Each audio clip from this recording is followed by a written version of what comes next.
Sound check. Thank you. Good afternoon, everyone. Thank you for joining us. My name is Solange Rosa, and I'm the director of the Bertha Center for Social Innovation and Entrepreneurship, as well as the Solution Space here at the Graduate School of Business at the University of Cape Town. Welcome to everyone, and we are very excited to have you all here today. We're very excited to hear all of the pitches from the various entrepreneurs who have come a long way and on a long journey with us at the GSB. So I wanted to, just give you a warm welcome and a round of applause for everybody first.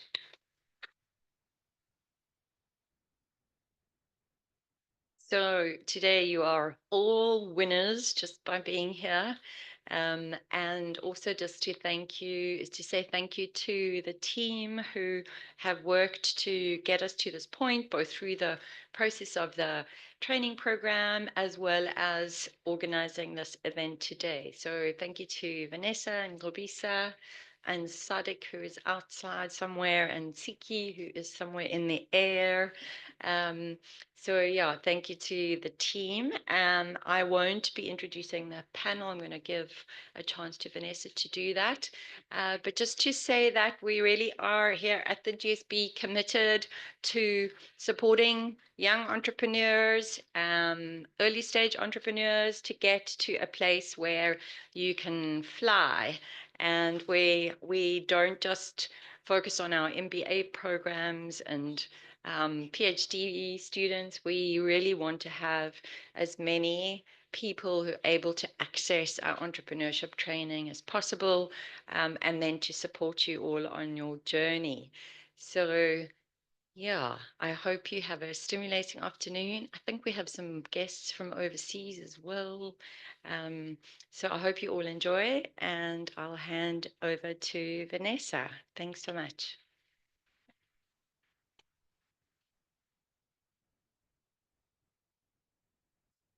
Hi, everyone. So firstly, you made it. You made it to today. So give yourselves a warm round of applause.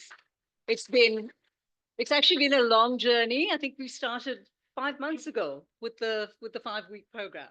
So you've been with us for a full 5 months from the time that we started. We're very excited to see your pitches. We've obviously had a sneak preview along the way. We've been talking to you, engaging with you, and we've seen how your pitch decks have grown over the time that you've been part of the program. So we want to wish you all the best. Everyone looks a bit nervous. There's no reason for you to be nervous. You've had many dress rehearsals, okay, and you're all ready, and you need to relax and give it your best shot. I'm going to first just start by I'm going to just introduce the judges, but I'm going to ask them to introduce themselves. Okay. Firstly, thank you to all 4 of you for agreeing to be part of our panel. We have had 2 people that were meant to be here that weren't able to be here, and Jillian has once again stepped in at short notice, but she can introduce herself. Chuka, Tim, Cameron, I'm going to ask you to please just tell us a little bit about who you are and your backgrounds, and Jillian, so that everyone knows who they're pitching to. The way that this afternoon is going to work is that we have already scheduled who's going to be pitching in what order. Some people are going to be pitching online, and we're going to alternate the in-person and online pitches. So just bear with us because there might be a few technical delays as a consequence of doing that. So I'm going to hand over. Maybe we can just start on this side with Cameron, if you can do a quick introduction, and then pass the mic down so that the judges can introduce themselves, and then we'll get going with the afternoon. Sure. Hi, everyone. I am Cameron Coots, by profession organizational psychologist, but I'm the co-founder of MetaVolve, and that's probably the main reason why I'm here. We are a strategy coaching and facilitation business for growth stage entrepreneurs. We've worked with over 100 founders across 20 industries and 15 countries in Asia, Europe, and Africa. Results of 400% growth within 9 months, 82% growth in net profit, and all of our clients taking unplugged holidays for like the first time ever. So about sustainable strategy is what we do. I'm also the host of the #1 rated podcast for entrepreneurs in South Africa called The Founder Files. Go check it out. I like to think it's pretty cool. And that's it for me. Hi everyone, my name is Gillian Vidan. I'm from the Bertha Center for Social Innovation and Entrepreneurship, which is the sister organization to the Solution Space here at the UCT GSB. I work in the Health Systems Innovation portfolio, and yeah, excited to be with everyone today.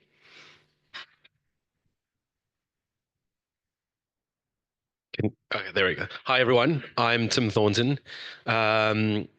Lot of experience in a range of different tech stacks, marketing tech, fintech, prop tech. More recently, working in the intersection of music and behavioral psychology. I'm a previous alumnus of the GSB, so it's really cool to be back here. I've just come back from 6 years in Toronto, working with various VCs in North America, namely Antler, Forum Ventures, and the Mars Center of Innovation. Yeah, so really excited to hear what you got. Hi, everybody. My name is Chuka Zonwalie. I'm the startup account manager in Silicon Overdrive. What we do at Silicon Overdrive is we precisely help startups integrate their solution to cloud, practically educating them how to access AWS credit and how to practically modernize their platform to enable them scale easily. A little bit of background of me is I'm a computer science software developer first.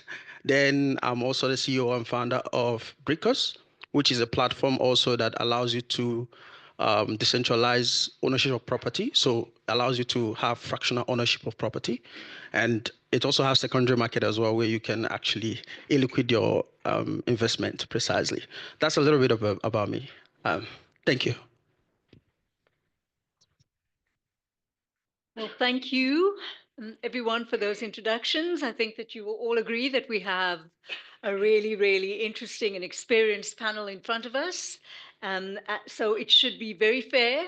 And at the end of the day, they will be scoring you. They have score sheets in front of them. You each have 4 minutes in which to pitch. And you're doing the timekeeping. So we will actually indicate to you when you have, what is it, 1 minute, 30 seconds left. So we will be very strict about the amount of time that you are given for your pitch, but you will then have 4 minutes after you've pitched for the judging panel to ask any questions and to clarify anything that they might not have got out of your pitch. So that's what's going to happen for the rest of the afternoon.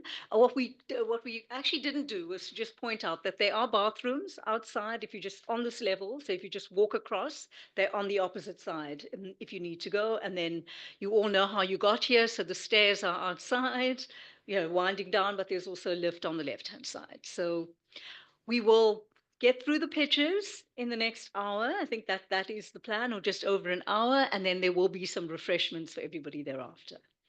So we have had a few cancellations during the course of the day, so I have to multitask. So I will be your MC for the rest of the afternoon. I'm going to ask my colleagues, Nsiki is going to be managing the participants that are going to be presenting virtually, but we're going to start with an in-person pitch, and our first pitch today is Connected. Can I ask you to also introduce your team members very quickly as soon as you come up here, so we all know who you are. So Connected, over to you.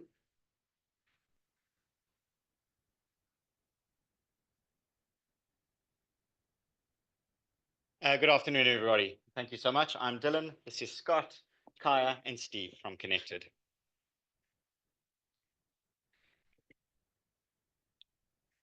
Every business loses money every month because of the issues that Connected solves.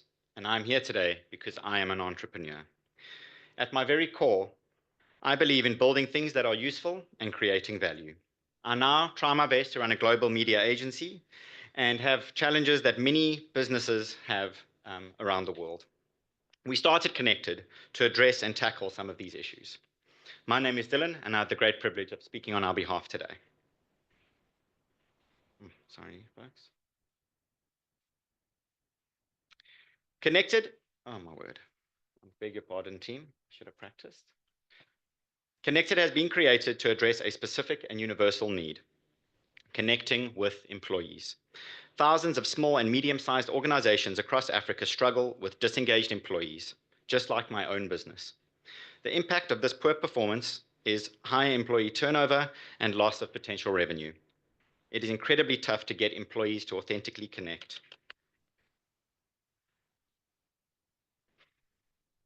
They are often holding back information or simply too scared to speak out openly. Connected solves this by combining empathetic human interaction and AI data intelligence to identify key challenges and opportunities for improvement within organizations.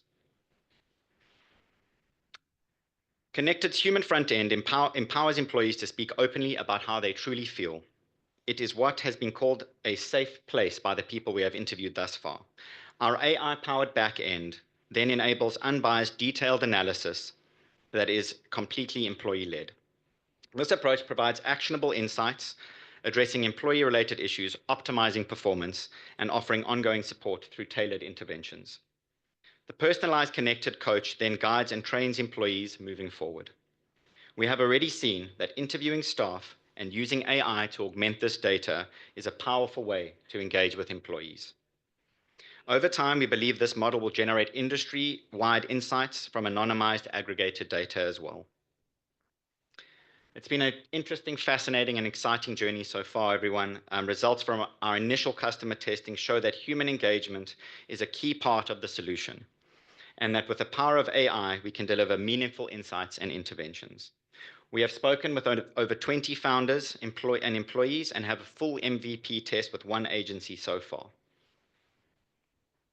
There are other players in the market, obviously, but we believe we have identified a very specific gap. Unlike other digital engagement tools, we speak directly to the employees and management via human-to-human interviews. This allows us to dive deeper where needed and be empathetic to the participants. This has a real impact on interviews conducted to date. The market is absolutely massive in South Africa and Africa because we are targeting SMEs. A little bit about the team quickly, but just to say, with deep experience as employees and founders, we have experienced these challenges firsthand. Upfront revenue is secured in the initial engagement phase for interviews and data analysis, and ongoing revenue is then generated by a tiered subscription model. We have tested the solution with one digital agency, and we are in the process of engaging numerous others, which is why we are here today. At the heart of our story is the fact that people cannot authentically speak to machines or simply do not want to. In this new exciting world of AI, the empathy of a human touch is more relevant than ever. We have discovered this on our journey building Connected. Bringing this human touch to AI is truly compelling. It has already changed my business, and we believe it will transform the way companies connect with their teams around the world. Thank you so much, everybody. I'd like to open the floor for any questions or comments from the panel or audience. I need to speak into the microphone each time I ask a question. Okay. Thanks for the pitch. Can you tell me just a bit more about the financial model and just around the assessment, the qualitative side in terms of the interviews, AI reporting? There's quite a few modules to this. How does that kind of customer journey work, and how does the financial model work with all of those modules? So initially, it's an upfront cost for the assessment. We kind of worked it out based on a per interview costing. So as that will scale up, the bigger an organization is, but we try to keep the costs quite low for now, so it's attractive for SMEs that can afford it. I mean, I've got a big voice. And then the ongoing costing would be the coaching. So that would be like a monthly seat cost, like a SaaS. And we again try to cost that really affordable at around 300 Rand per staff member. So kind of very similar to other software in the market. When we were looking at it, we looked at what people are currently paying for tools like Udemy or Coursera and how ineffective they are versus something that would be more intentionally engaging with employees, if that answers the question. Thing. I've got quite a simple question. Who do you sell this to in an organization? Yeah, I mean, I can answer that one again. Yeah, sure. So I think this is something we're still learning, but we've been speaking to founders and owners of businesses, because I think when you run an SME, for those of you who've run a small business, you kind of know that the buck stops with you, and you're trying to extract the most from your people and the most from your organization. And so we are currently talking to founders Like for example, Dylan and guys running small businesses that just don't have the capacity and time to engage with their staff in a meaningful way, and we are trying to support them in that journey and thus benefit the employees as well. Okay, then so in sorry, follow-up question, if that's okay. Like when a company gets big and you get like a whole like hierarchy and management, that's when you kind of you focus on SMEs where you're trying to provide the founder with more time. Yeah, so I think we obviously know there's a lot there's a lot of people development and kind of these solutions that happen in corporates, and that's not where we're trying to focus on. They've got big budgets to tackle that in a different way, and we are trying to make it an affordable solution that will grow with businesses. You know, we haven't had the benefit of being with businesses that grow beyond an SME to more of a scale up.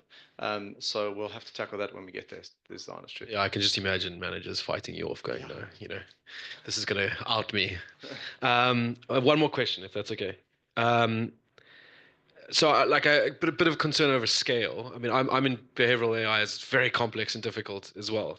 How would you speak directly to employees, and how are you going to like, I suppose, automate that in a way that like is like you can scale across like 50,000 SMEs, because that's the goal, right? Yeah, so I think do you guys want me to answer that one?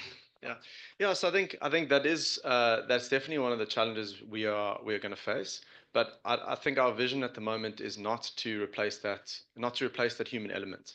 I think there's too many solutions that we've seen, and this is what we've mentioned in the competitors, that are just focused on digitally engaging with team members, and that's a very inauthentic way to actually get outcomes. And we've experienced those tools as employees, leveraged them as managers, and you just don't get the responses that you want. And so that's something that we really want to hold on to, is the human aspect of it, because you are going to get much more authentic responses from employees. And so we're able to scale the data on the back end, because then that obviously is all it just becomes data once you've got the input. But that front end component, we want it to be human orientated. So obviously there's challenges with that, but just create some employment then, right? So we'll solve that.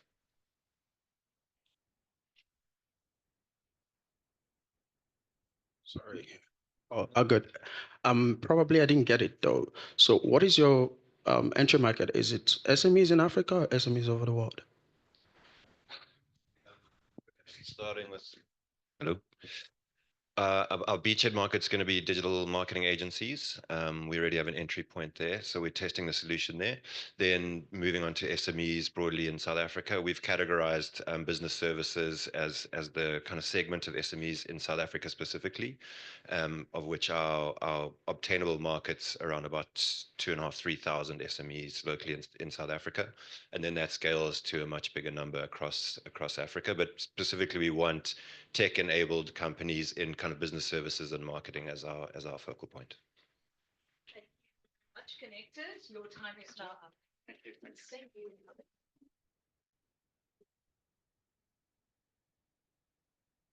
So the next one that's coming up, and this is going to be virtual, is Guaro Farms. So Nsiki is taking over, I imagine, in terms of managing this. Can I hand over to you, please, Nsiki, to get going? Do we Yes, have you Guaro? can. Yes, we have Okay. Guaro Farms. Kidist is online.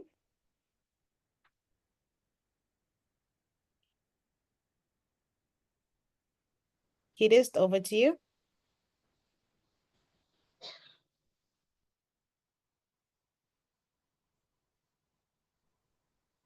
Am I audible? Can you hear me?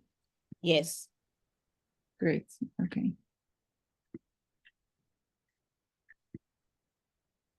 So Guaro Farms is a company that's by design rewarding smallholder farmers for the regenerative agriculture that they already practice in Ethiopia. So the problem in Ethiopia is most farmers have less than a hectare of land, and they're fragmented. And especially in products like spice production, it's processed in centralized factories, and almost every step leads to a lot of loss. Harvesting, because it's harvested around the same time, leads to low prices during harvest season. The processing also leads to a lot of post-harvest loss. There's contamination when products are dried out in the sun, contamination by dust and rodents and insects. Farmers don't have proper storage facilities, so storage also leads to mold and paste grows. Transportation also, because the farms are remote and there are no infrastructures. It takes around 50% of the total cost of the product. And between the markets and the farmers, there are up to 5+ middlemen. So our solution is designing and building distributed microfactories for farm gate processing. We compacted the manufacturing process to fit into a 20-feet shipping container. This would minimize transportation costs because we are right at the farm gates. We also process spices and herbs into essential oils, which elongates the shelf life of the products by 2 years, more than 2 years for some. And we also help farmers capture more of their value for their crops because we're minimizing the middlemen in between. Also, we reduce carbon footprints associated with long supply chains. So why now? Why is distributed manufacturing a more viable form of manufacturing?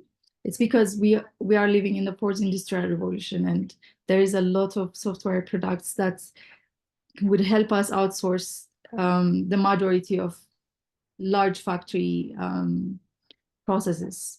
So farmer payments, raw material storage, all of that is managed on ERP softwares outside of the small factory. This is the market size. The global market size is around $30 billion in 2023 for spices. And Ethiopia only exports around $6 million worth of spices, despite being the second largest producer of spices in Africa. Our target market is we want to be suppliers for flavor and fragrance, pharmaceutical, cosmetics, and aromatherapy manufacturers. Our competition in Ethiopia are 3 companies that all process in central factories, and they struggle with sourcing, storage, aggregation, and everything that I talked about earlier. Our nano factories are reconfigurable, which means we can easily adjust them to process any essential oil using steam distillation process. They're very cheap compared to centralized large factories. So it helps us, and they also let us process small fresh amounts at the farm gates, which helps us maintain the volatile oil content of the products. Our products are essential oils and hydrosols.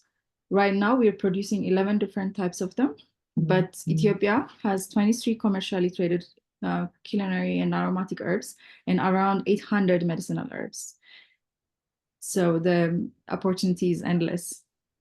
Our business model is we distribute every factory for 500 smallholder farmers. We have 2 farm agents for 500 smallholder farmers. And after processing, we deliver to our customers and factories. This is our team. I am Gedis Tamede. I am the CEO, and I'm an architect, and product designer, and farmer. Hannah is the CEO.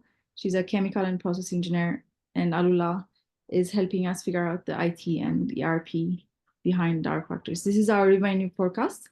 The dips you see are if we grow organically, that's where we add the new microfactories. According to the graph, it's going to be every 3 months. These are our farmers with microfounder.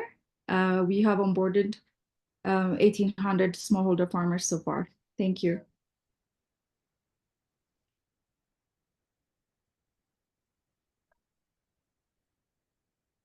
Hi there, Cameron here. Thank you. My first thought is that the fragmentation of agricultural value chains in Africa is an absolutely massive problem. There is so much waste and so much value that is just disappearing on this value chain. So well done for even being in the space. I just want to confirm my understanding of the model. So you resource your revenue from the pharmaceutical companies et al. that you sell your products and oils to, and the actual facilities that you build and create for those 500 smallholder farmers, you provide the capital cost and essential management for that, and then sell the products that you develop there onto your customers. Is that correct? Yes. Okay, and then from there is it now the value proposition to smallholder farmers. What is the value props to them instead of selling their produce at any other market or source?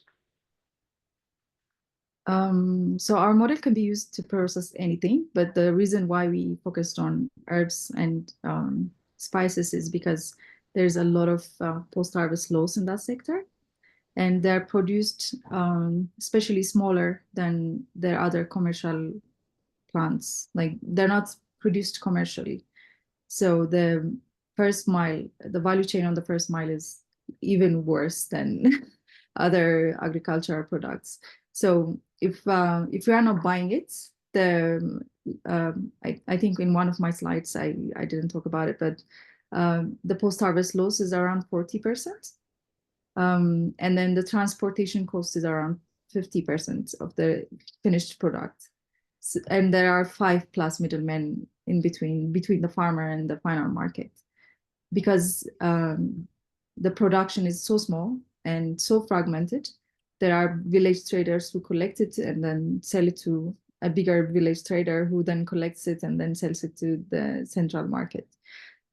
So by coming very close to them, we are removing all these middlemen, and yeah, they basically don't have an option as we speak. Okay, so it's besides the convenience and of them essentially trying to sell their produce, you'll also buy it from them directly. Are you going to be buying it at a higher price? I think I'm getting into the nitty-gritty. Where I'm wanting to get to now is just understanding the financial model of this, because the capital requirements for this are very high, not just in terms of the actual infrastructure, but also purchasing the produce from these farmers and then selling it onto other industries and manufacturing products. There's quite a few steps in this. Can you talk to me through like the path to profitability? Our factories cost $8,500, including the machine and the shipping container. So right now we have a model where we buy directly from the farmers whatever they're already producing, and the prices get as low as 2 cents per kilo during harvest season. And our model focuses on those seasons where they have too much produce and they don't have enough buyers, and most of it is being wasted anyway. So we give them around 80% more than the market price, but then still it's 60% less than the central market price when we buy directly from the farmers. So we pay the farmers more, and our margins are above 60%. We process around 1,000 kilos into 10 liters of essential oils per day. And the profit margins on almost all 11 products are above 60%. But then on some, it's even more. It's from 70 to 80% in some specific products. And we are only processing the crude product. We are crude processors. So because we sell, we don't sell directly to customers, we sell to other factories who further process it into ingredients or use it as an additive in their processing. Right now we are in talks with Givaudan. It's a European company, and they want to be compliant with fair trade policies of the European Union. And even with their pricing, still 60% profit margins, which means we can repeat our factory with organic growth with no investment in 3 months. I hope I answered your question. Yeah, you did. Thank you. Okay. Hey, thank you so much. That's actually our time. Is it a pressing question? I thought that was exactly the same question I had. So it takes, for absolute clarity, the cost of a unit is $8,500. You buy from the farmers itself, you pick it up, everything, all those costs included. It takes you 3 months to repay that whole operation. That's the unit economics of this. Not only to repay, to build another factory. we make around $19,000 in 3 months profits. Okay. Okay. Thank you. Okay. All right. Thank you. Thank you very much for that presentation. Give them a round of applause. Can we call Easyway Rides up front? Over to you.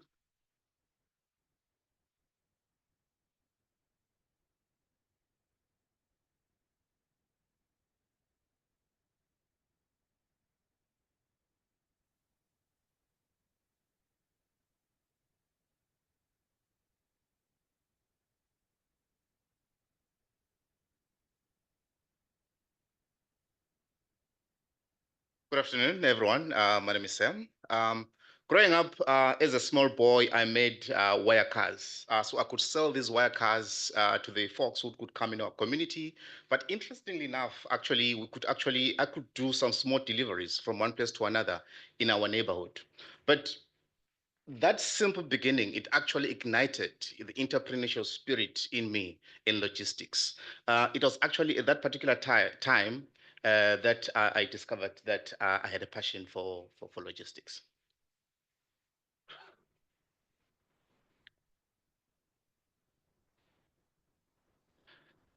Sorry, do you mind if I can start again? I just messed up something. Can All right. Yeah, sorry. Yeah,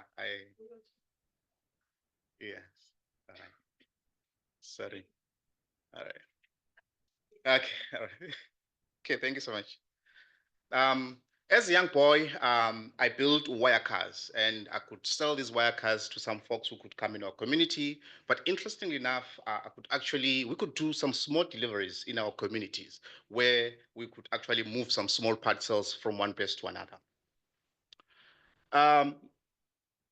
2021, it was at that particular time when Easyway Rides, it was formed. We trained for a company called Massmart that we trained 500 drivers in South Africa. It was at that particular time that I discovered that there was a significant gap in the delivery space between the gig economy and the delivery drivers, and we identified the market.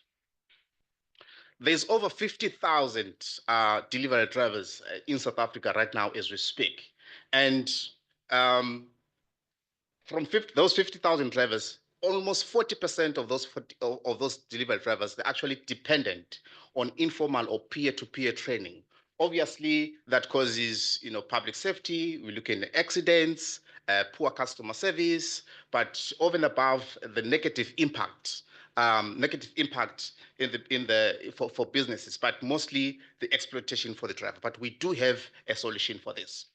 We are proud to present to you the ED Tech. So what we're going to do on our ED Tech is all these drivers, they'll be trained they'll be put in a group where they'll get an opportunity to be trained on traffic rules and regulation systems and also driver management systems. So this is an educational platform that will be assisting these drivers to be trained. The market is quite huge. There is over 35 million active users as we speak right now in South Africa in terms of customers who are using the services in the delivery space. But we are targeting at least 20% of the 15,000 delivery drivers that are based here in Cape Town. So we're targeting roughly 3.5 delivery drivers at least $250. We are estimating to at least have a revenue of at least 1 million within a period of 1 year. That's $1 million. We're excited about the traction that we've gained so far. But what really sets us apart in the traction that we've received, we have attracted 2 MBA GSB alumni, one who will be joining us as a co-founder, and also another one who will be joining us as an advisory board. I lead the pack of the team. I've got 10 years of experience in project management and also community development. And I've been part of 2 startups, which also one of the startups is also in competition with us. Shlohi is a UCT graduate. He's got 3 years experience in business and business development research. And Tapelo is a CCT graduate. He's got 10 years experience in developing content for the delivery drivers. We've got a dual approach when it comes to our business model. The first one, obviously, is the pay per certification for drivers. Obviously, this is targeted for drivers who are looking for specific delivery techniques in terms of, for example, it can be delivery for medical equipment, for instance, like blood, and also e-commerce. What sets us apart in the competition is actually the training and the certification methodology that we're bringing in, and also the AI-driven personalization. We've got an amazing 120% growth trajectory that we're looking at by also targeting peri-urban to rural areas in different places, and we're excited that we can grow the revenue into $3 million. We're excited about the roadmap. We're looking at least launching in all cities in Q3 in 2027, and we're looking forward to actually launching our base in the United States. Our ask is $20,000, and we're looking for certification partners and also certification and endorsement partners.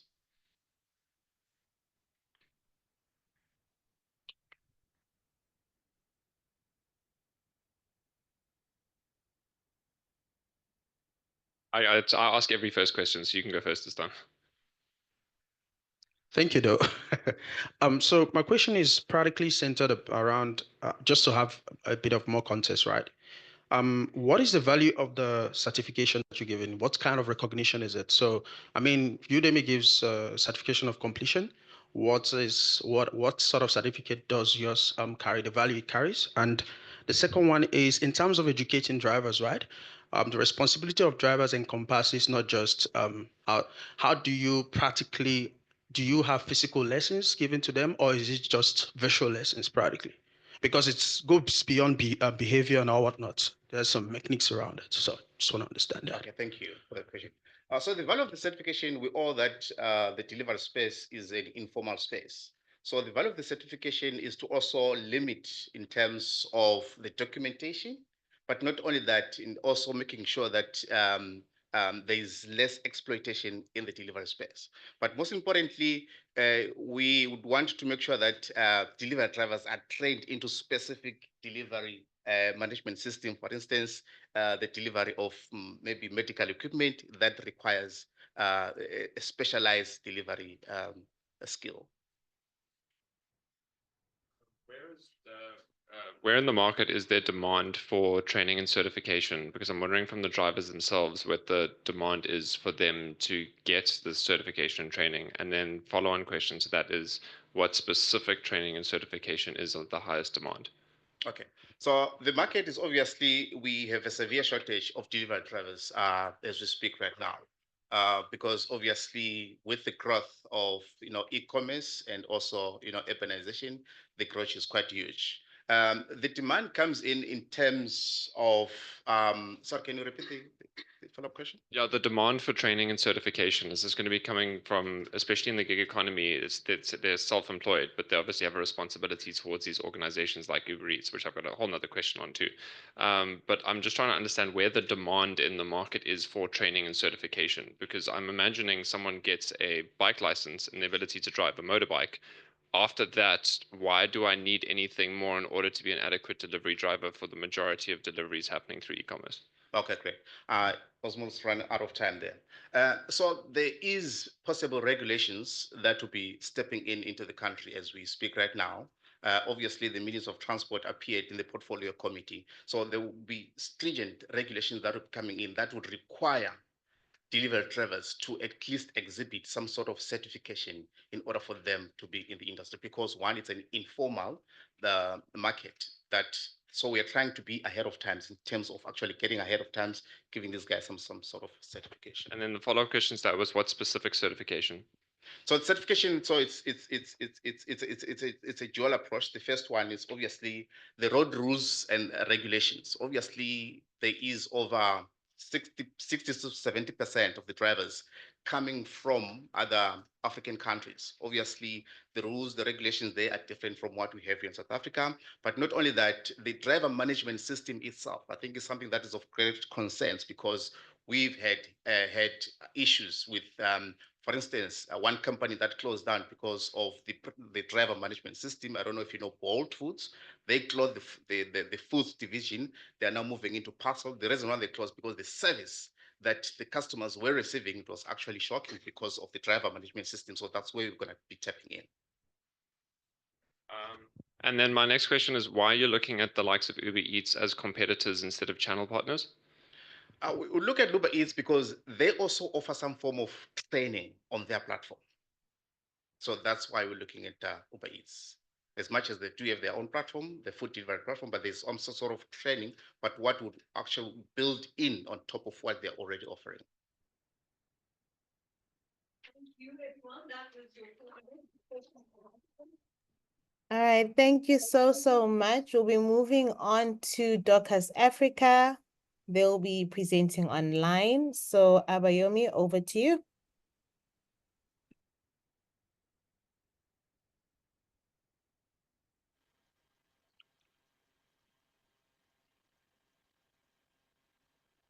Yeah, so can you see my screen? Yes, we can. Go ahead. All right. So 3 pictures describe what livestock farmers in Nigeria and Africa are going through, with poultry mortality rates as high as 15%. These farmers lose their animals majorly due to endemic diseases and poor access to veterinary care services. I turned into the poultry business following a relative in 2016, only for me to lose all my birds just a month to the sales period. But this story is not just uncommon at all in Nigeria. That is why myself and my team is building Dorcas Africa, a social platform that connects farmers to veterinary care providers and that gathers disease data through disease reporting to empower farmers with data insights so they can make informed decisions and prevent these mortalities on their farms. The market in Nigeria is so large, and we are targeting about 10 million poultry livestock farmers in Nigeria. This market is worth well above $1.5 billion. And how we make money is straightforward. We run a freemium model. All users have free access to our platform, and in-app adverts are used to generate revenue. We'll also be monetizing the data gathered on this platform once we hit an active 6,000 users. Additional income stream includes the sales of smart farm kits, which we are developing to potentially make every farm in Nigeria and Africa a smart farm. We also engage in sponsored research to generate revenue. What stands out apart from other key players in the industry, ladies and gentlemen, including traditional vet clinics, hospitals, and even social media groups online, is the simplicity and convenience we offer to these farmers. We also offer this vaccination management tool that reminds farmers of their vaccination schedules so that they can prevent these diseases in the first instance. We also empower them with data insights so they can prepare for major outbreaks and prevent huge mortalities. Ladies and gentlemen, just this year, we have done quite a lot. I've gathered global support. Imagine top 15 in the Global Change Mega Competition. Imagine top 5, top 30 globally in the Start Accelerator program. On our platform, I've onboarded over 200 users, including vets and poultry farmers. Recently, just onboarded also on ayoba, giving us access to more users. And we've gathered global recognition, being featured on national TV here in Nigeria, being featured internationally on District Africa, thanks to the program. We have secured 3 partnerships with Leeds University, with poultry organization, and we have raised about $100. My team, ladies and gentlemen, is the most hardworking and skilled individuals you would ever find. Myself, Abayomi, I'm a second-time founder. I'm a STARS fellow, giving me access to the European market and European visits. I'm also a doctor to be at the best veterinary medical school here in Nigeria. My CTO, Asana Tineza, is currently running a master's at Karen Mellon University in Rwanda. She has about 4 years experience as a software engineer. As a data analyst and researcher, he has published a number of research articles. I also have Richard Pudada, our head of product, and he has a major in engineering. We also have Kendi Bernadette, who is our head of partnership. She has served at a government agency before Google. We're raising the pre-seed round was $50,000 focused on product development and also marketing and enterprise growth. And in 5 years, ladies and gentlemen, we'll be generating a revenue of $100,000 monthly recurring revenue through a series of implementation phases. And our go-to-market strategy, we engage social media ads and physical workshops on board this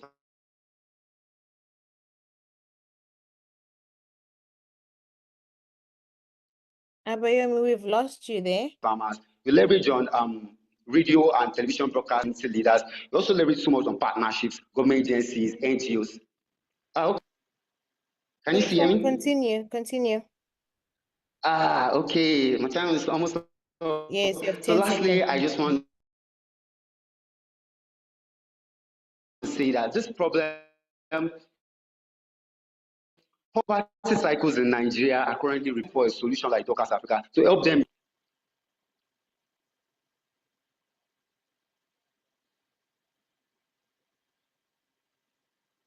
I hope you can still hear me. Yeah, no, we lost you there, but your time is up. Thank you so much. I'm going to hand over to the judges for questions. Okay. Sorry for that. Hopefully they'll get maybe some clarification on anything we might have missed. It's okay. Hi, Doc. Thanks for the presentation. Yeah, I think I Thank caught the bulk you. of it. I just wanted to ask, as we've experienced with previous pandemics, everybody suddenly realizes they're an epidemiologist and public health specialist. So in Honestly. that build-up phase, customer acquisition, how will you sort of train the farmers to know what is a notifiable condition to report on the app and what is not necessary? Thank you. Yeah, so thank you so much for the question. So these farmers, they wouldn't be interested in another pandemic. They're just interested in their animals not dying. So what we do is connect them to veterinary care services. So all they need to do is just tell us the symptoms and signs they can see on their farms. They can also take snapshots on the platform. For rural farmers, all they need to do is tell us major signs. So we'll give them, series of questions to just confirm and narrow down to a particular disease. So this is how we just, give an insight to a particular disease or what might be going on. So yeah, I hope I answered your question. Yes, thank you. Thank you. Hi, I'm just thinking about smallholder farmers and technology adoption, right? How are you going to handle essentially the onboarding and training just for the technological proficiency of being able to, because for the record, I love the financial model of this and the freemium approach towards that for farmers themselves and generating revenue from other places. I think that's going to be great to launch. But I just want to understand how is it you're actually going to get them to fully adopt and utilize the software in the first place? Yeah, so thank you so much. So as I said, we're targeting about 10 million poultry livestock farmers who actually have access to the internet. We actually run a market research, which that's what the partnership with Leeds University is doing for us, right? And we discovered we actually have a huge number of these poultry livestock farmers, who actually are using phones and social media. But for rural, rural farmers who actually don't use the smartphones, that's why we're focusing on our USD service. So just like you remember any code, to make a transfer, bank transfer, or to call your sibling. So we have a USSD code, and then they can either ask for a call with the service center from our hand, so they explain verbally, or they can do a self-service. So through the USSD, you can just narrow down just basic symptoms. Okay, what can you see? How many birds have died in the last 1 hour? So that's how we narrow down. Eventually, we would have to call them, but then it's bridges the gap for people who do not have smartphones. Okay, so then follow-up questions to that. Is it the interface, is it, like you said, USSD, is it a web platform or app? So the USSD platform is a partnership with the telecom. All right, we have a web app currently. What people who have smartphones can access. So dockersafrica.org, you can check it anytime. dockersafrica.org. So that's our web platform where we have the users currently. So on that platform, they can report diseases. We help them track their vaccination schedules. They can chat with the vets. They can ask questions. So yes, that's how we do it. Does that answer your question? Yeah, I think the last one, if there's time, is just understanding the revenue and profitability from the actual customers that you generate revenue from. Because I obviously love the model, but I want, what's the traction there? Okay, so we're actually still pre-revenue, right? And that's because we just launched the platform around 2 months ago, leads 2 months ago, more like early last month. So we'll be engaging in our adverts, from feed organization, people who sell feed, organizations who sell feed for this poultry, also for these vets. We'll be running targeted ads for these companies. So they pay us to run targeted ads. And also the data we are gathering is actually our biggest source of income. So we're currently working on an active, user base. So the more they keep on reporting disease, the more data we are able to gather, and we can get money through partnerships with organizations interested in research. Cool. Thank you. Thank you very much. So much, Abayomi. Thank you. We are out of time. It's okay. Thank you. Okay. So next up, we have Nati Hub.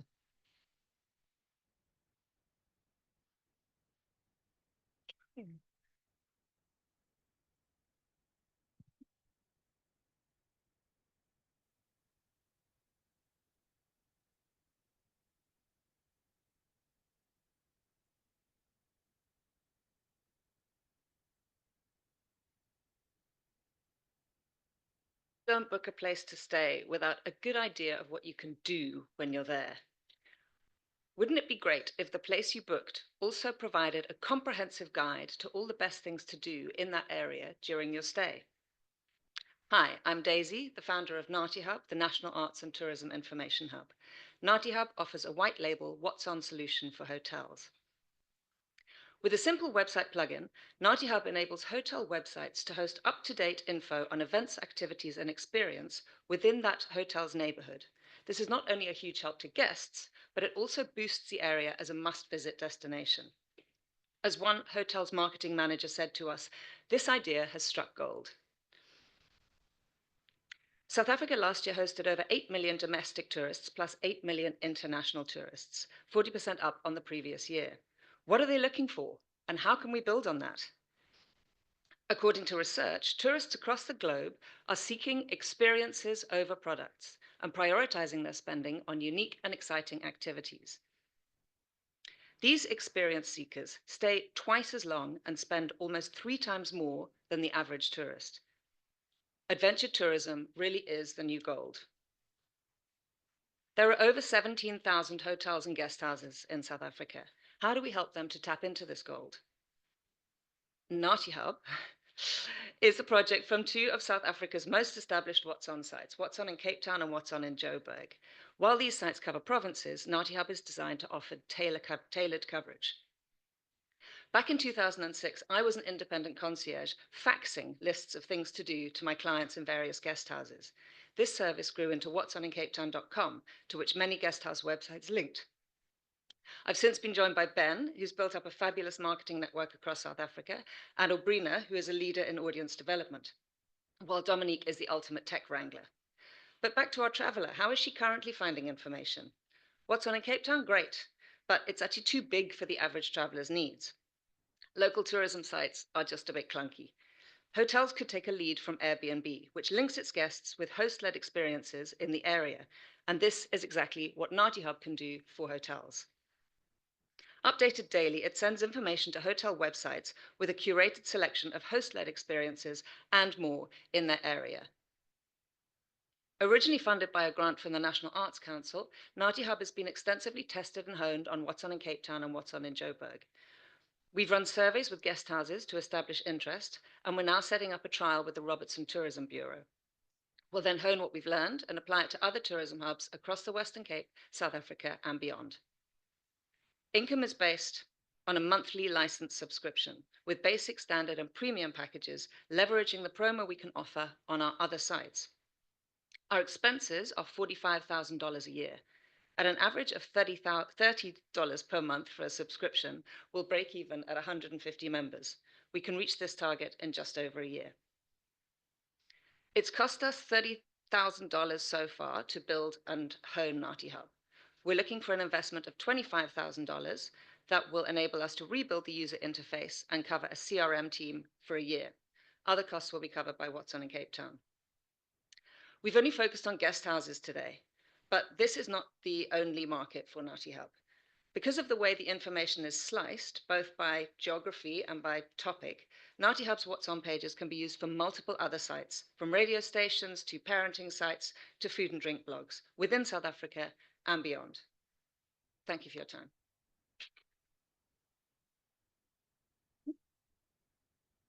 Hi. I've got two interrelated questions. I think the first one is, where does the onus of efforts lie in terms of data inputting from this, and how do you manage the quality of that, both in terms of like user interface, but also quality of suggestion? Good question, because we were looking at making that much more open, like Quicket, but we want to curate it. So it does need to be filtered through our team. It's not a complicated job if you've got the right people. I've employed over 150 interns in the past 10 years, often students from UCT who've worked on the magazine, so they know how to write. The information is there. We're also looking at AI to assist with that as well. But a lot of the feedback will come from each region. So with the Robertson Valley Tourism Bureau, we're asking them what they want to promote the valley for, and to keep us informed of what's going on. And we have our various moles in each area. So this is very interesting. Really like it. I think the thing that I'd have loved to see is people find things on social more than ever, right? And I would really like to, I mean, I suppose this is for another day, but see what you're doing on social to like really like ramp up a following, because that's kind of the new way that especially people under 30 search. Have you, and maybe this is just like an out there question, but why are you not selling to vendors themselves outside of the hotels? Why are you not directly linking with experiences to, you know, basically prop up their experience and kind of and then feed it into hotels? That is definitely a market that we can tap into. We're just going for the lowest hanging fruit at the moment, because with the guest houses, we can target parent companies that are government and private run, so they can contact their members. But there are plenty of people offering experiences, and some already have access to Unati Hub and can upload their own events. What we need to do is to make sure that that is limited to those who can write and know what a decent photo is. So it still has to go through the curatorial process at the moment. Yeah, again, just to follow up to that, I'm just thinking about the role of bias in here, because it's like bias is unavoidable and you want the right one. And I think the ultimate use case for this is local knowledge being acquired by neighborhood, and the fact that they've outsourced the local knowledge of people to open source suggestions, especially now with this model of you collecting the data on behalf of guest houses, hotels. I think it's great from a convenience perspective because of their kind of concierge service. But I think to the follow-up point on the social proof, like what's the social proof that this is the right event that I should go to? One of the validation for that is as if it's my own recommendation. So how are you going to kind of cross that bridge of there's this quality you get of a guest house owner giving, go to that restaurant, go have that experience, versus at the same time, it's like, I've kind of done the work for you. And how are you going to make that credible to the user? I think I understand what you're saying. We haven't got a feedback system like a star system, a star rating system. That would be doable in the future, certainly. I think that is valuable as far as it goes, but we've seen platforms such as TripAdvisor actually working the system there. So we're treading very carefully, but our years of experience running What's on in Cape Town and What's on in Joburg give us a lot of feedback with that. And to the social media point, we've got nearly 100,000 followers on What's on in Cape Town at the moment, which is great. And each of these destinations will then have a page on What's on in Cape Town as well. So we'll use What's on in Cape Town as a jumping off platform to promote those destinations too, depending on the advertising and things that we can get on there too. So yeah, I think I did a lot of out loud thinking. I guess just the question is simply, as a user, how can I trust that these recommendations are right for me? That's the simple question. Right. Yeah, we need them to be recommended by more than one person. We are quite careful about what we promote. I think we will learn a lot as we go on. Because people will recommend things that their friends and family run, obviously. So we need to do our research. We already do that quite a lot with What's on in Cape Town. We will dig around on social media to find out what other people have said. And we make mistakes. We have made mistakes. There's all sorts of seafood festivals and things that we think we should never have promoted, but they sounded great and we love seafood. Yeah, so we will make mistakes, but we will judge that as we go along. Very much. We've actually run out of time now for more questions, and the next two presentations are online. So I'm going to hand over to Nsiki, who is actually sitting in Qatar and driving this from Qatar as we speak. So over to you, Nsiki. Thank you. Mark, You can go ahead. Thank you very much. Can you hear me? Just a quick confirmation. Yes, yes. And we All can. right. All right. Hi, everyone. My name is Ogunkugwa Mark William, and I'm the founder of YeFM. So what problems did we observe? So number one, there are a lot of open access ebooks, which are for education, which have been peer reviewed by experts, but many of them are so fragmented. You find chapter 1 on site X, chapter 2 on site Y, and some on CSV files. Then there is no supplementary material provided for these open access ebooks that are of high quality, making sometimes further explanation of their concepts difficult. They also don't have any audio versions, and specifically for us Africa here, we have a very bad teacher to student ratio, sometimes 1 to 100, which is bad. So what solution have we provided? So at JFM, we've come up with, we've developed a multilingual AI-powered ebook, paper, and audiobook streaming platform, web and mobile app that addresses these challenges. So we provide a free library of ebooks, papers, and audiobooks that we have combined and indexed together so that they can easily be read. A user can chat with any of the ebooks, papers, or audiobooks and get concepts explained, and they can also listen to any of the ebooks in English, Swahili, French, Spanish, and Arabic, as we use AI and translation models to do that. So our business model is very simple. For the AI tools and voice technology, you pay $5 for access for a month, $1 for access for a week, and our profit margins are around 40%. But all content is for free, and we have a freemium model, so you can read for free. Our target customers, we're looking at working professionals and people in academia, and according to Africa Now calculation, this reaches 185 million people. So our term is $30 billion US, our sum is $500 million US. This is on the African market, and our sum is $50 million US for East Africa. So we do have competitors, but we are better than them in being multilingual. We do have a very large open access library. We allow users to chat with any document, and we do have text to animated explainer video. This is a feature that we are working on and is going to be released next week, but one. So our go-to-market strategy is we want to partner with universities. We want to create share incentives for students. We are building communities on social media platforms, and we want to be a technology leader in voice technology and AI for education through our text to video. Our ask is for $25,000 US for 5%, and we mainly want to use it to just get things like a deep learning rig and for marketing operations and other operations. We're also seeking partnerships, and the result of this investment is we want to reach 1 million users from which we can generate $500,000 US. This is a projection which is on the number of users that we can get and projected from the current number of users that we currently have. So this is our mobile application. And across different platforms, we have more than 30,000 downloads. We also recently added 10 million research papers, and we are currently partnering with Meta to use the Llama 3.2 model to provide offline chat and visual learning support. Our web application is also very live. So we have so far generated some revenue. We have more than 3,000 registered users, and we have aggregated more than 150,000 ebooks and more than 30,000 audiobooks. Remember, all of these are open access, so it's free and legal to distribute. We also launched on ayoba. So for the team, that's me, Kugwa Mark William. I'm a software engineer and a data scientist, 6 years experience. Miriam Nauru brings 8 years experience in marketing, and Weska Joshua brings 6 years experience in sales. So that is our site. Please, you can go and critique us and leave a feedback. And maybe for more information, since I have a little bit of more time, we're currently working on a desktop application. And yeah, we are currently on about 5 different app stores as we're still waiting for review on others. Thank you very much for listening. Thank you so much, Mark. Over to the judges for questions.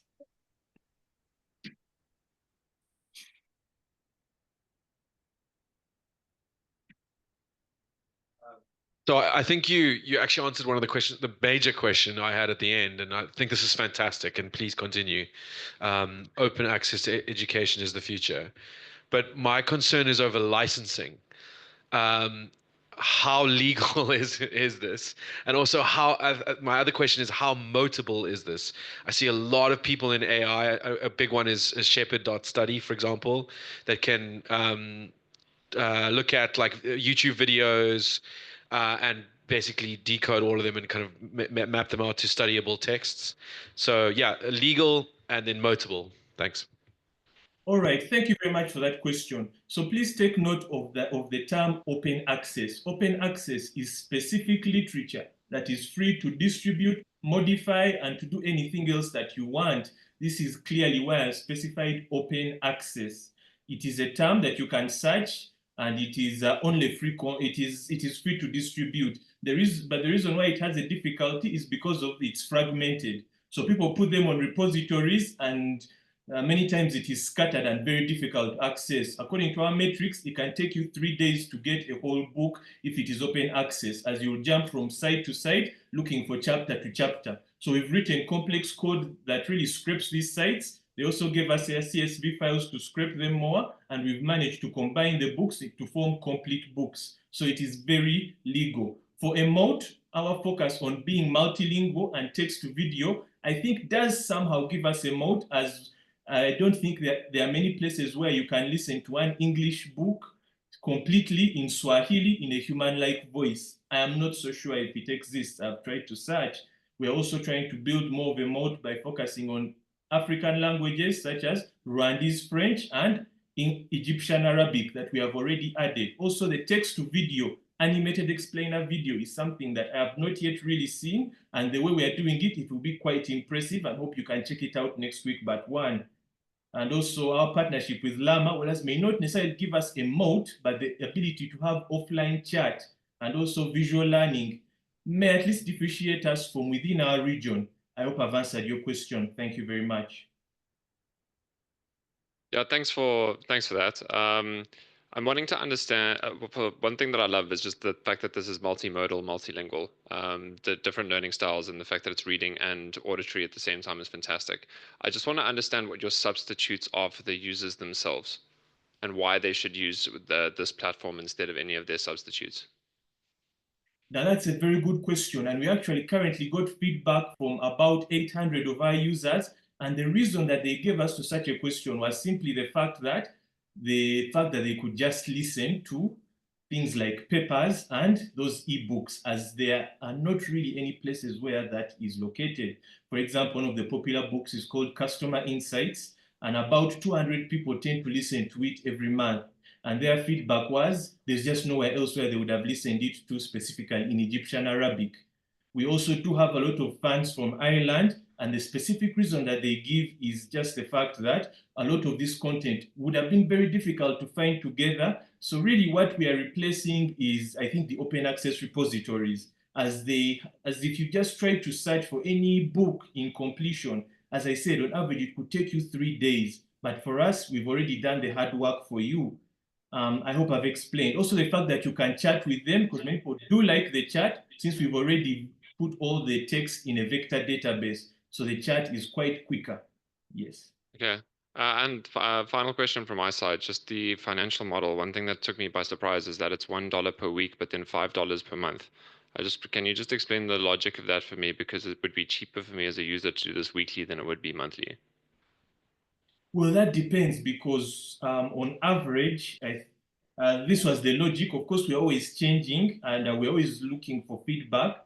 But indeed, the average is that $1 is, a month has about 4 weeks. So $1 could be about $4 for a whole month. But again, remember, months also at times around 30 days. So that could be almost about 5 weeks. So you'll still be paying around $5. So there's not a huge difference, but yeah, we are still, of course, as a startup that launched just 4 months ago, we're still doing analysis, but that was our current logic. Okay, cool. Well, then I guess Thank my you feedback so there much. is just incentivize them for longer subscriptions with lower costs for longer time. Yeah. But thank you. Okay, thank you. Thank you. We are going to move on to Social Justice Network, also known as a co-parent app. So Annika, over to you.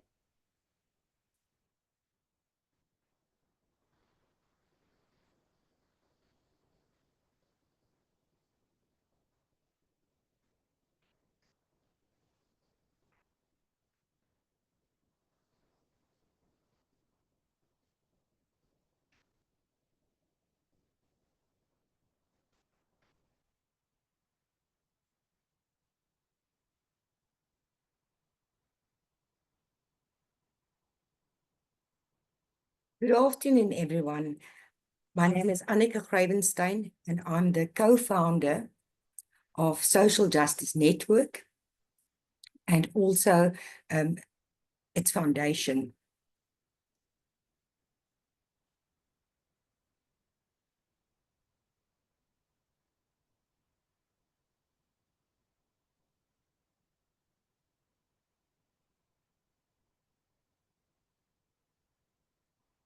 Continue, Annika. We can see. Can you see? Yes, continue. This is our team, and we are ready to help maintenance obligations through the co-parenting app. We have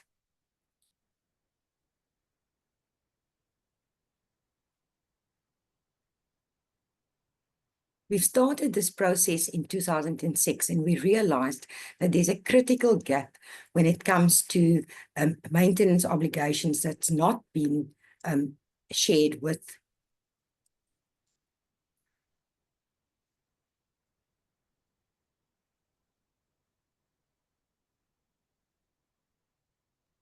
Annika, continue. You are eating to your time.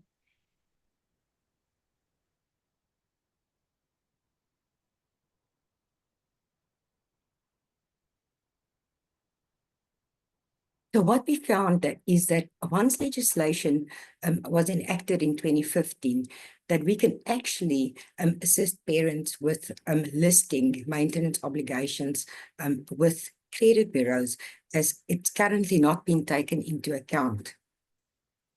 Who is actually looking after our children? 67% of our children do not stay with both biological parents. And if you look at our courts, you will see that it's still a paper-based system. And with the MOU signed with CPB and the Department of Justice and a multi-sectorial approach, we will be able to assist parents not only with contact and care schedules and parenting conflicts, but also submitting their maintenance obligations to the credit bureau. If you look at the typical loan process, you will see that up until now, maintenance obligations has never formed part of your credit score or your credit profile, although it's been in the process since, or been enacted since 2015. If you look at the credit scores, you will see that 27.46 million credit active consumers are in South Africa, and there's 119 million credit inquiries. 47% of credit active consumers actually have minor children. The credit industry will also benefit from this information, as we will curb reckless credit. Our first target market is our single parents in South Africa, which is around 13 million. And then the second target market is the credit bureaus, which are 54, and they will provide this information to the credit providers that grant credit for maintenance. Our income and expenses, we're asking for $545,000, which will be used to do the database, implement the app, and also build a maintenance obligation system, as our courts are paper-based. Thank you for your consideration.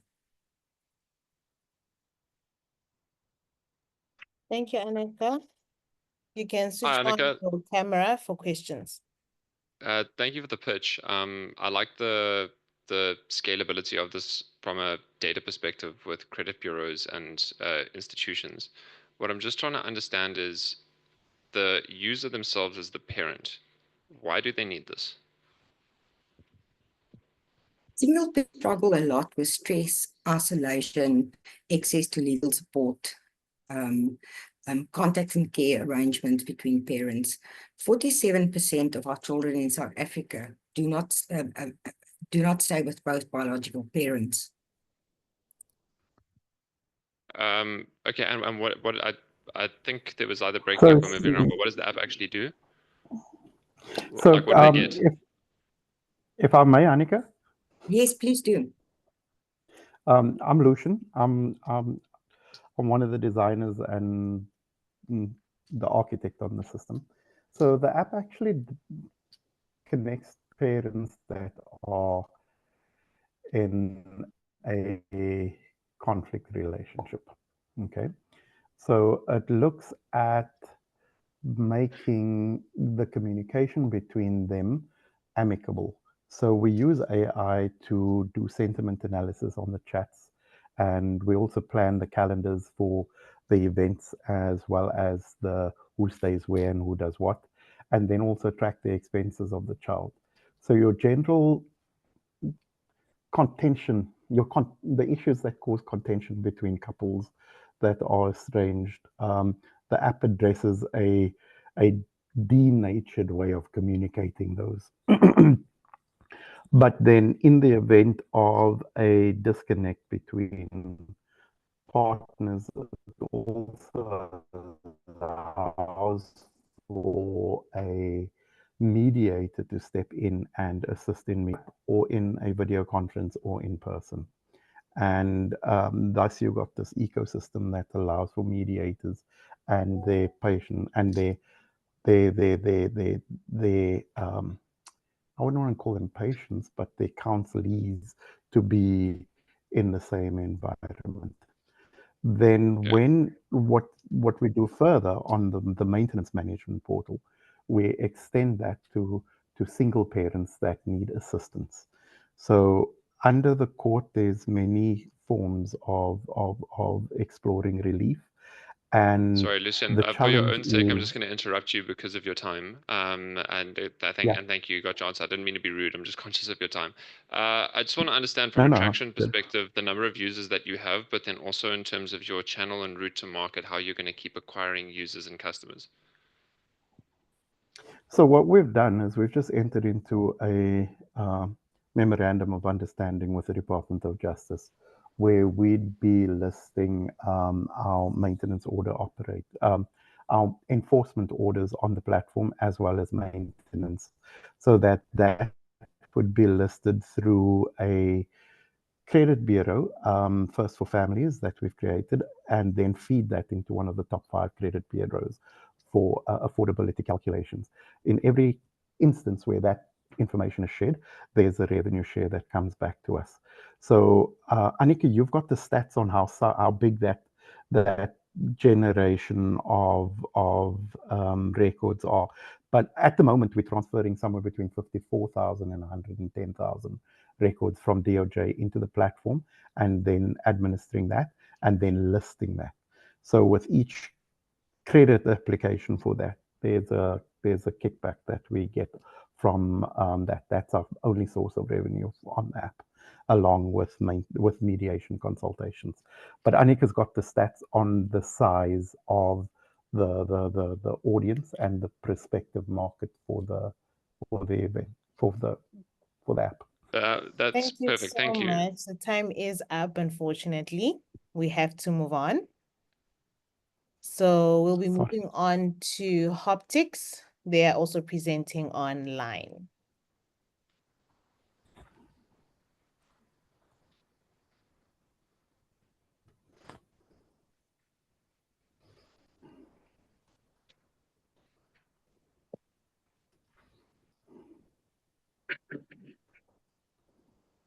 So at Optics, we use AI to detect cardiovascular diseases and cancer early, empowering patients and doctors to take proactive action.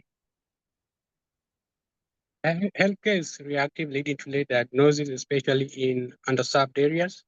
And with 27 million annual deaths globally due to poor management and overburdened systems, affordable and proactive solutions are urgently needed.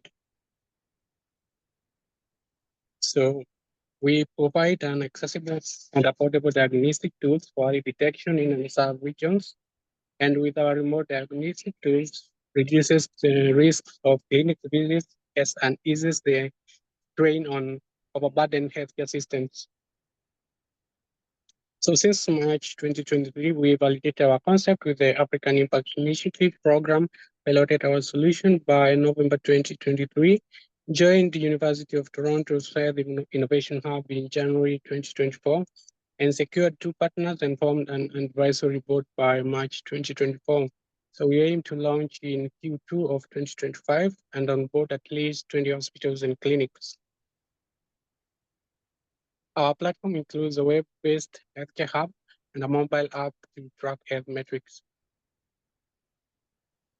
Competitors like Proteus, Fitbit, and Teladoc focuses on basic vitals and remote consultations, but we differentiate with our advanced AI that predict health risk and provide actionable health plans. We analyzed a wider range of data points, which include genetic, lifestyle factors, and biomarkers, and we are offering proactive care instead of reactive treatment. Africa's 280 million people at risk of non-communicable diseases form our total addressable market, and we target 75 million people with 60% adoption, and narrowing it down to 15 million as our serviceable obtainable market. The global market will reach $440 billion by 2025, growing at 3.76% annually. Also, preventable diseases cause 37% of African deaths, and 60% are due to late diagnosis and poor care. Africa accounts for 7% of global cancer and 12% of global cardiovascular deaths, underscoring the urgent need for early detection and effective treatment. Our revenue stream include licensing our technology to healthcare providers and subscription and pay-per-use models for consumers. Our go-to-market strategy includes pilot programs with hospitals and NGOs, B2B partnerships with healthcare institutions to offer hospitals value-added service, and thought leadership through the publication of research papers. Our team includes me as the founder CEO, Peter is our CTO, Amina is our medical research director. Our advisors include Paul, a biomedical engineering professor, Cameron, a practicing physician, and Freydin, a healthcare professional. So with $200,000 in funding, we'll allocate 30% to AI model refinements, 25% to localized data collection, 20% to platform enhancement, and 25% to market expansion. We're offering 7% equity on a 1.5 million value evaluation with high growth potential and a clear exit strategy through acquisition or IPO sale. Thanks. Thank you. Questions, please switch on your mic, Gershon, for questions. Okay. Thank you for that innovative idea, though. My question is, why in your business model, right?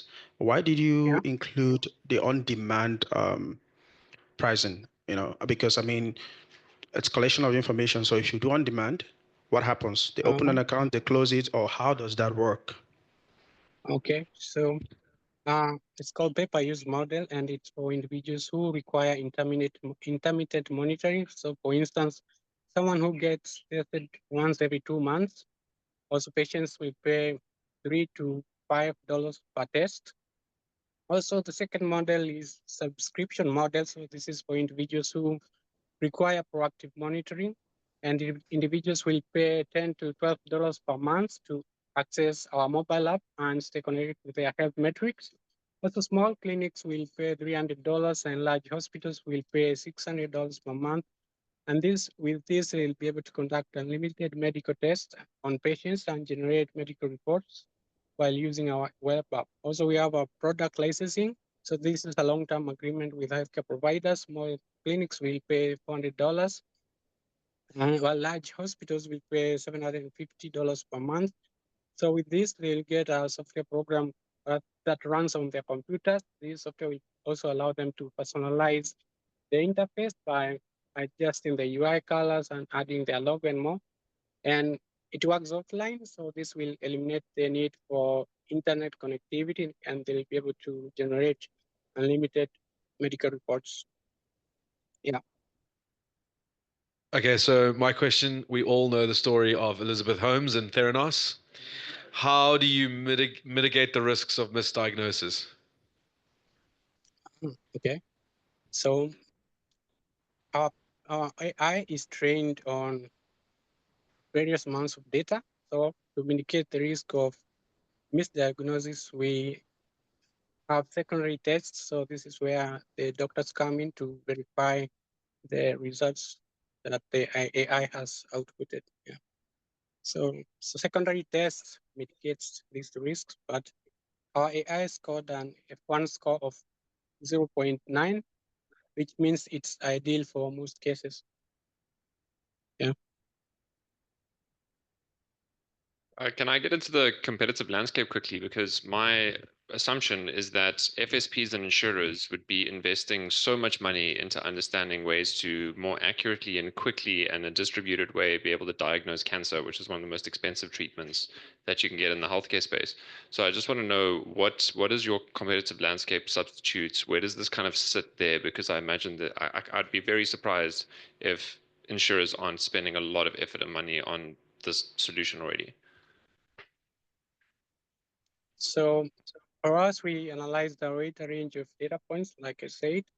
So this includes medical history, demographics data, lifestyle factors, and biomarkers. Also, we analyze ECG data. So ECG means electrocardiogram. This is a machine that is used to detect or monitor heart health. So we don't just predict risk, but we translate them into personalized and actionable health plans. So compared to traditional healthcare, which is reactive instead of preventive, our fitness trackers that only track basic vitals but lack advanced risk prediction, or telemedicine platform that lack in-depth data analysis and preventative focus. I think we are on the edge of something great. Yeah, and for the record, it sounds like an amazing product, but I'm just trying to understand from the like use case, customer, competitive landscape, integrating all of these data sources, where this sits from a competition perspective, from a substitute perspective. Like, why has what you're presenting basically why has what you're presenting not been done before? I think it's lack of. Okay, sorry, Well, thank you. Think about that. Think about that. Okay. We have to move on, so back to the room, please.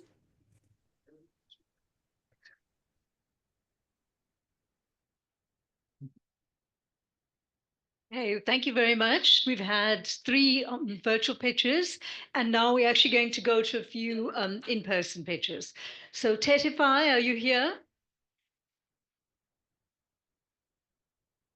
Okay, over to you. You have that one, or you can have that one.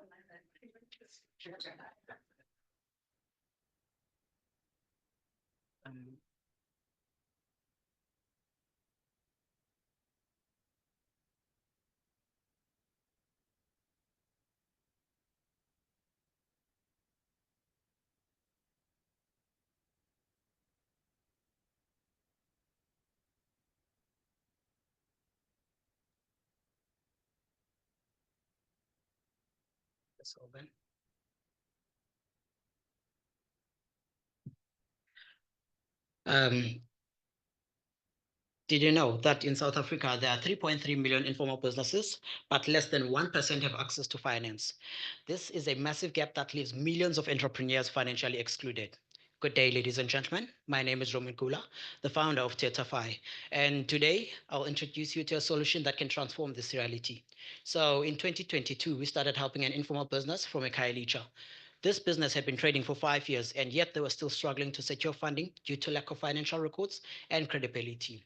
And other platforms were too complicated and too expensive to use. And as a result, their business couldn't grow at all. And according to FinScope, 50% of informal businesses do agree that their main challenge is sourcing funds. So to address this challenge, we created Tetafy.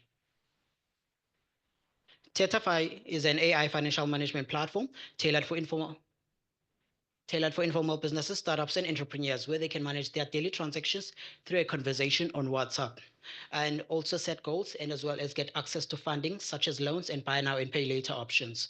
And our business model consists of 4 subscription packages starting at 49 Rand is a WhatsApp-based accounting platform.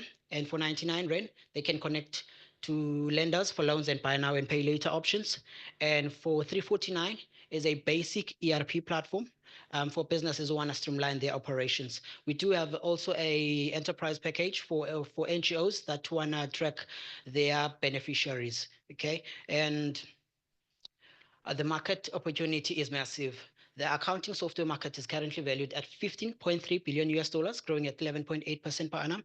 And in South Africa, the informal economy is currently valued at 750 billion rands, with 72% of informal businesses still operating informally. And just capturing 10% of this market represents 194 million rands in revenue.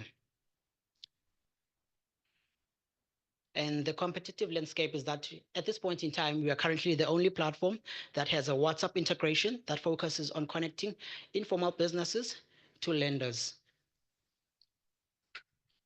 And our go-to-market strategy is that we will host workshops and we'll have a team on the ground that will actually help informal businesses to onboard. The platform will be available on WhatsApp, app stores, and as well as ayoba. And we'll be also partnering with companies that support financial inclusion so that they can be our lending partners for loans and buy now and pay later options. And so far, we've been able to secure 5,000 US dollar grant from the Tony Elumelu Foundation, which we've used to build our MVP, as you can see on the image there. And the user feedback so far has been great because 80% of our users actually prefer a pay-as-you-go model, and 90% find it accessible since they're already using WhatsApp, and 70% actually prefer loans over grants. Okay, and our next step is that we want to pilot the pay-as-you-go model, and the next step is to actually get 10,000 informal businesses to actually pay for our platform. And the next steps also will be to actually secure grant providers as our clients so that they can actually help these informal businesses to source funds. And financially, we're looking good. We'll be breaking even on the 4th year, and by year 5, we'll be generating 12 million rands in revenue. But to achieve this, we actually require 12.6 million rands in funding. 6 million rand will cover startup cost and as well as year 1 operations, and the 6.6 will cover the year 2 and year 3 operations, which will help us to reach 50,000 informal businesses. My name is Roman Kula, and I've helped over 3 million informal businesses. I've helped 50 entrepreneurs to actually secure 3 million rands in funding through the Mzansi Black Business Accelerator. And in closing, the informal economy is actually booming, and while it's booming, it's still actually booming, and actually it still remains underserved. So at this point in time,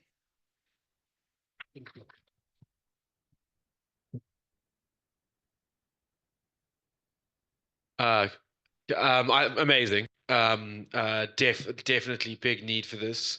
I think maybe more of a comment than a question. I don't think you should be charging the shops. I think that a lot of these guys are still unbanked, even though that they're running stores.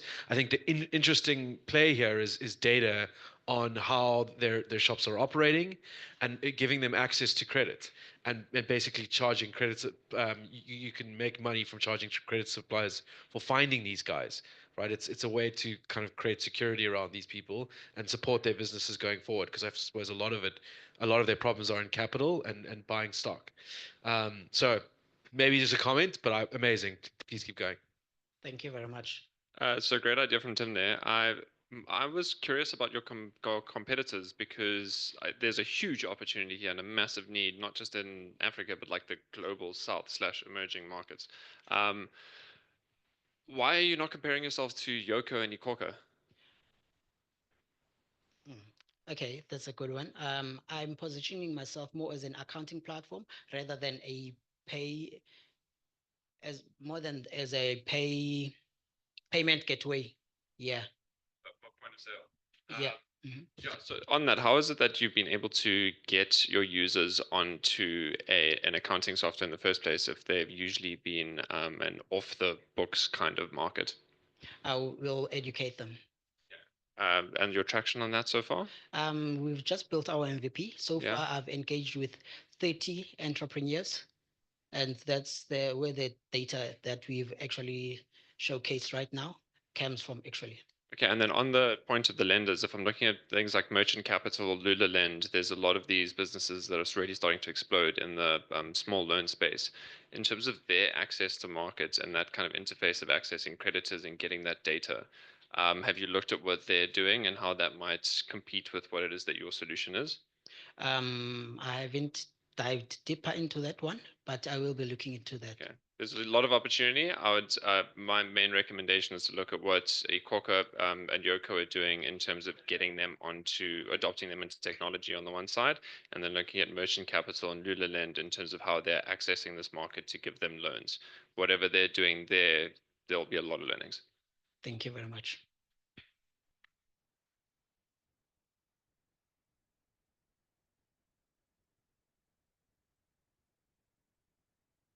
I think everyone can hear me though. The next one is Zip2View. Where are you? Yeah. Okay.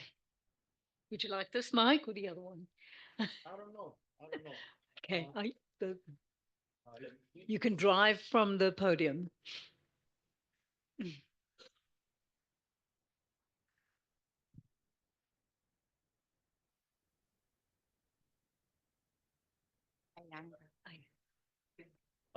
Excuse my my nerves. All right. So let's see. Good afternoon, everyone. My name is Ayanda from Zip2View.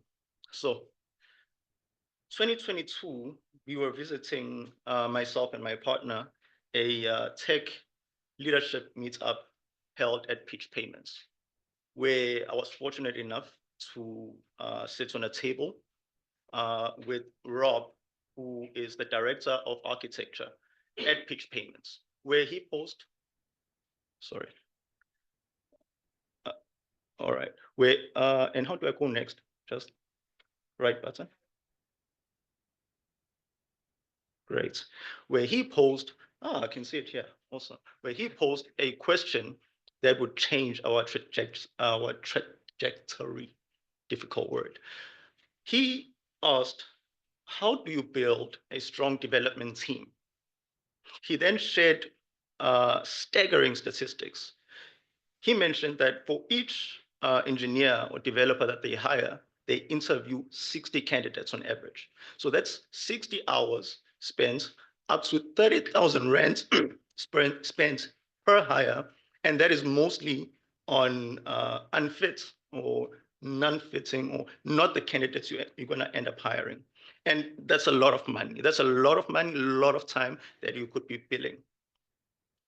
So we built Zip2View. So Zip2View is a hiring platform that saves you time and money up to 50% in your hiring costs. How it works? Yes, the wrong slide. How it works is a company creates an interview using our AI assistant. The candidate records their responses, and then the company or the client and their teams can then review these interviews and share them with their clients or with their team. So early results have revealed or proved massive impact. Take Global E Talents, for example. This is our recruitment agency customer. They told us, they came back with feedback and told us that in a day, they were able to do more interviews than they'd been able to do in a week previously. And their clients were also excited because they were able to then watch the interviews of the candidates that had been identified for them, which then eliminates the unnecessary back and forth of meetings. Perfect. We are targeting video interviewing market worth $1.7 billion by 2027. That's 19% annual growth rate. And in our beta testing, we have already conducted 280 unique interviews. Our customers include startups like Butlale AI, recruitment agencies, and career coaches who are all looking for cost-effective ways to evaluate talent. Our financial model is the classic SaaS subscription model, which includes basic up to enterprise levels. Our projections, we project to make up to 3.1 million in 2025 and with healthy margins. Behind this vision is a complementary team of founders. I bring the engineering expertise from AWS, Superbalist, Get Smarter. With my Your time is actually up, but we'll give you 30 seconds to wrap quickly. Thank you. With my co-founder combining development and business acumen from UCT. We are excited most about where we are headed though, evolving from a single tool to a comprehensive hiring platform. The investment we would receive, your investment would help us build our integration platform, which would allow companies to seamlessly connect our solutions to their existing systems. They could also then. Thank you very much. We're going to give the judging panel time to ask questions. Thanks for the pitch. How are you different to Wamley? How we are different to Wamley is our flexibility. So the main, in fact, let me go back. You've lost control. Really? Yeah. Oh my gosh. So on the last slide was actually an email that we received from one of our beta testers that ended up choosing Wamley over us. And basically what they were looking for was a toolbox. So a platform that hires, a platform that has the entire end-to-end solution for hiring, whereas currently we are a single tool. What makes us different to Wamley is that with Wamley, yes, that is the email actually I wanted to show.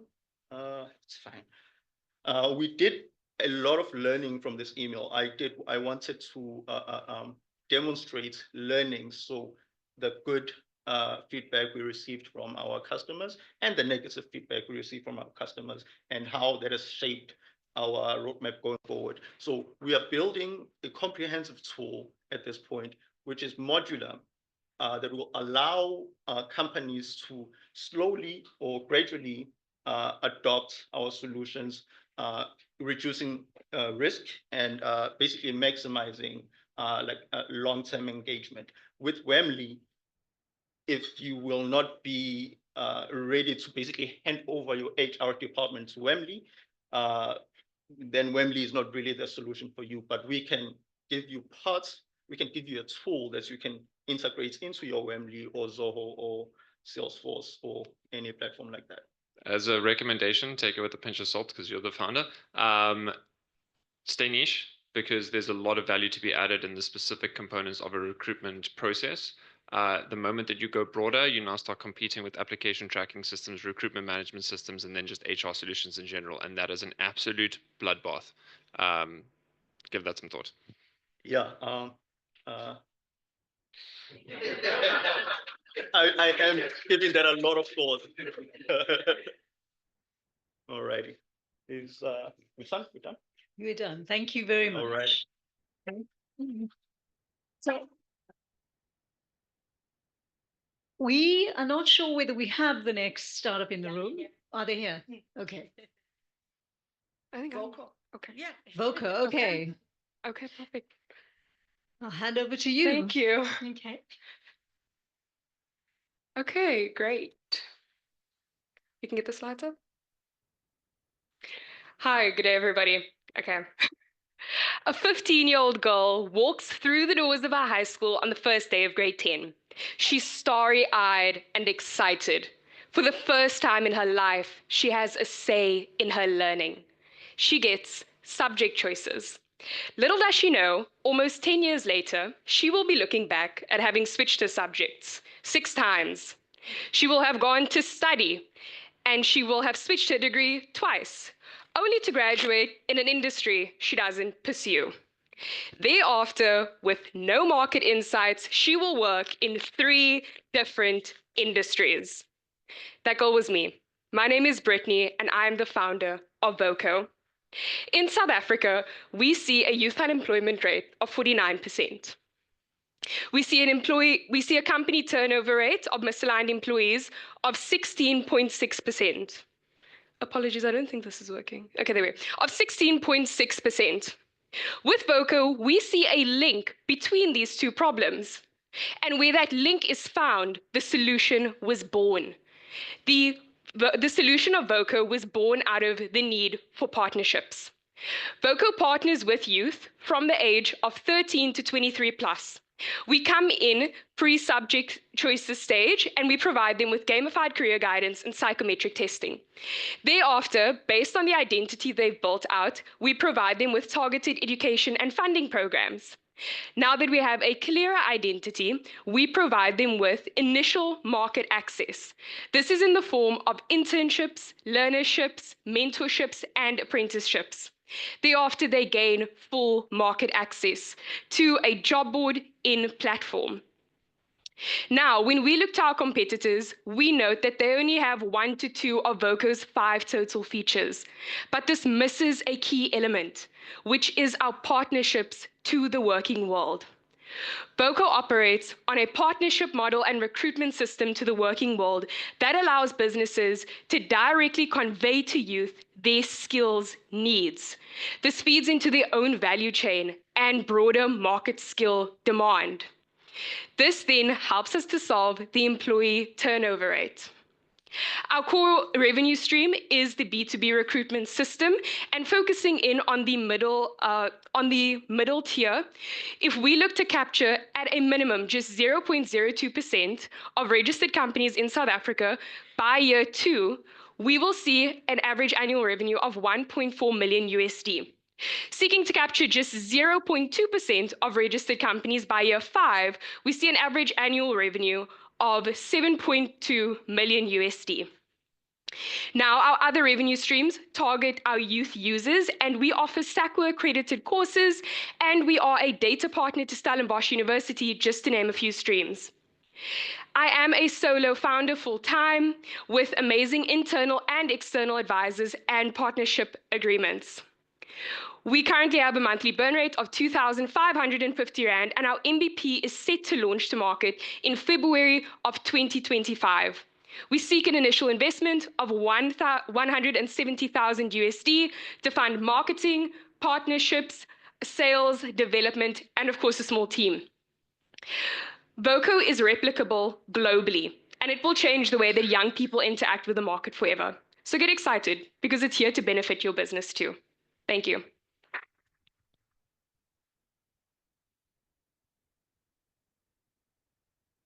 Thanks, Brittany. Love the public speaking spin on the pitch. I just want to understand the value proposition to customers. You started off with this as, and I even know this stuff because it's part of my profession, but I've forgotten the name for it.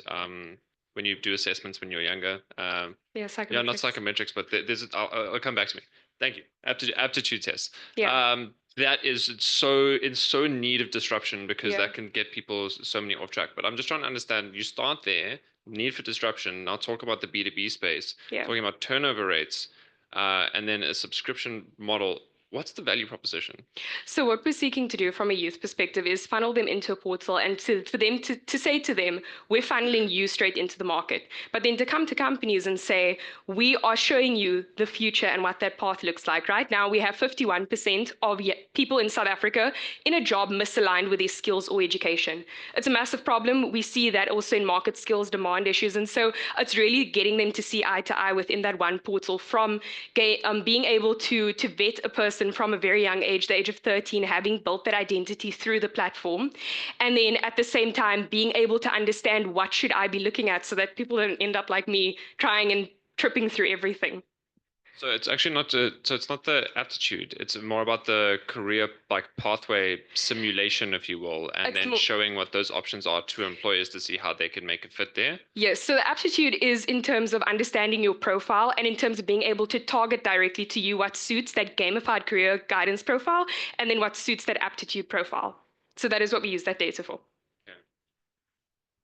So then my concern comes here more on the youth employment side of things, because I mean, if you look at how competitive that space is, it's like we've seen the memes of I need experience to get a job, but I need job to get experience, right? Yeah. And now we're also wanting there to get employers to pay for a solution to get essentially inexperienced talent, because psychometrics and the marks are going to be the validator of where they're getting in. I'm just trying to unpack, because there's a huge world society need for this. I'm trying to unpack what the business need is, where they're willing to spend money on this outside of normal recruitment channels and free internships. So I guess I did use a case study for example, KPMG, right? Within their first 5 years of hiring people tend to completely turn over. They hire from every single type of study path. And so what we're looking at for businesses is for them to be able to really vet and create if you come to us as KPMG and say, this is our ideal future candidate, let's push that type of information to the set pool of people who have these interests at such a young age. We vet them through the process. They do have that initial market access, which is the internship, the learnership, etc., but then gets pushed into full employment thereafter. So basically what you're saying is that all of these companies have got grad programs, but after these grad programs, all of the people that went through it have all left the company. Yes, what I'm saying. And that's what you're wanting to address. Yes, and if that's correct, I'm just saying that because start with that. Okay, perfect, yes. Brittany, awesome. I would love to chat to you more about this. I've got a lot of experience in the space. That's great, thanks. I think, like Cameron was saying, there's two major things that I think you're not maybe missing, and again, because of experience. Certifiable skill set. No one's cracked that globally, except Uber with the rating system of their drivers. And then destination. A kid that's 15 doesn't understand that if I work in entrepreneurship, it means I'm going to be working 20 hours a day. It seems glitzy and glamoury. Yeah. Doesn't know that in accounting, if I get an accounting job, I'm going to be bored out of my skin for 90% of my time, right? 15-year-olds don't understand that. So there's two very different. And so that is where we also work to combat it with the mentorship program that is also at the initial market access stage.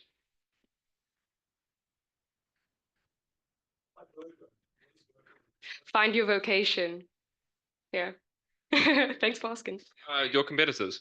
Sorry? Your competitors. So as I mentioned, our competitors, we have grades, maths, we have study start, but none of them directly link young people and sort of that education career guidance funnel to actual businesses. So even the YES program, for example, you're starting at, hey, I'm looking for a job. But that same thing that one of you was speaking to in terms of certifiable skills is where we work to actually partner and, for example, partnered with Stellenbosch University, partner with NGOs and unions that have access to the broader TVET space, skills development space, and also why we have a SACWA accredited partner.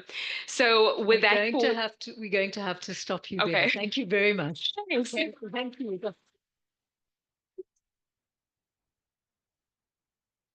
Okay, so our next startup is Electroplug. Yeah.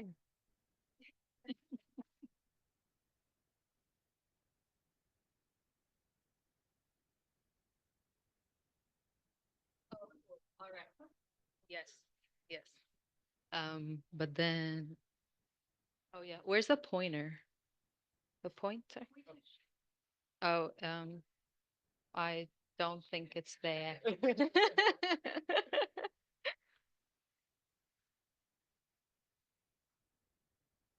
Appropriate.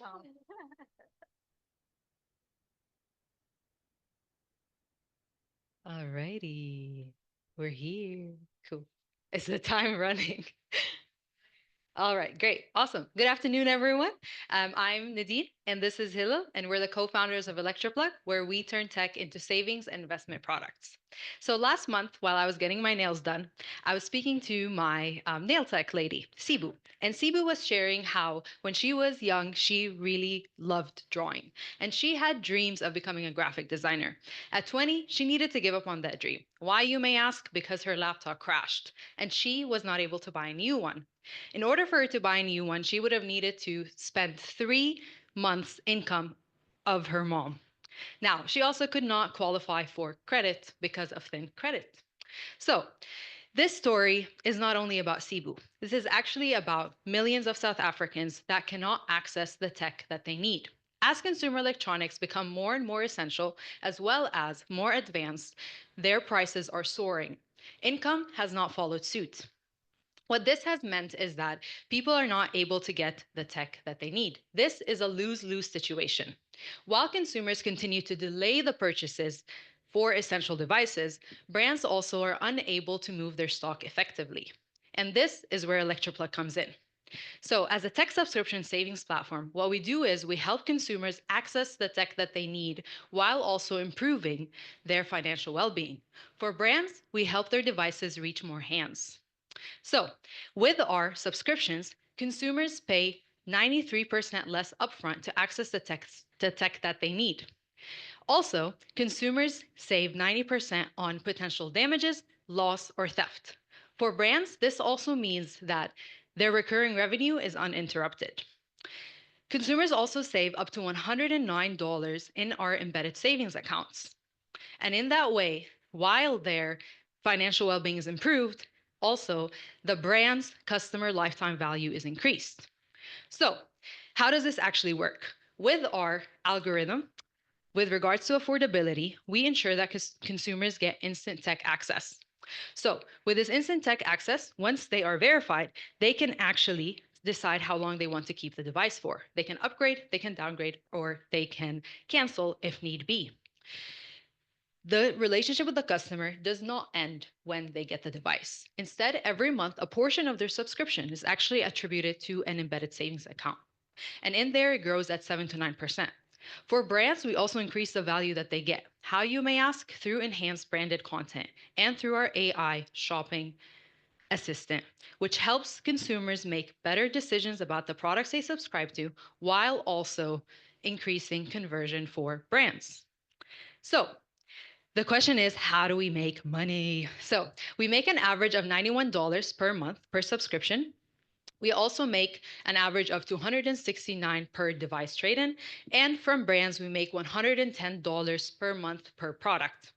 So, the market is huge. We're talking about a 77.9 billion market across Africa, and we're talking about capturing 19.3 of the South African market by the end of 2027. So, where are we now? So yes, now we get to the traction. So we started pretty slow. We got 5 subscribers, got 4,000 in terms of $4,000. And this really allowed us to see who our customers are, what they need, who the service providers are, and how we can get into contact with them. So this was really significant for us. And then we took it further with a $91 Meta ad campaign. Through this ad campaign, we achieved an order value of $72,000. That's the equivalent of 1.4 million Rand. In this process, we also discovered that we're reaching a lot of eyeballs. These eyeballs could be monetized. So then the question came, okay, who wants to monetize these eyeballs? So we went then on to further look for consumer electronic brands. We spoke to various of them in the last couple of months. We had spoken to Honor, Acer, and Samsung, demonstrating what our online AI shopping assistant can do. They were very impressed by it. They were impressed by our media Time's platform. up, but I can give you a few seconds. I'm very sorry. So they were very impressed by our online AI assistant and the media platform that we're building. We showed it to them in a demo. We also spoke to Acer, and they wanted to actually power Electroplug to power labs in schools through affordability. And then we spoke to the former chairman of a telco, who then we showcased our value proposition for them in terms of increasing the average revenue per prepaid customer, because this is a very challenging point. Yeah. Another pitch. Sorry. Thank you. Okay, over to you, judges.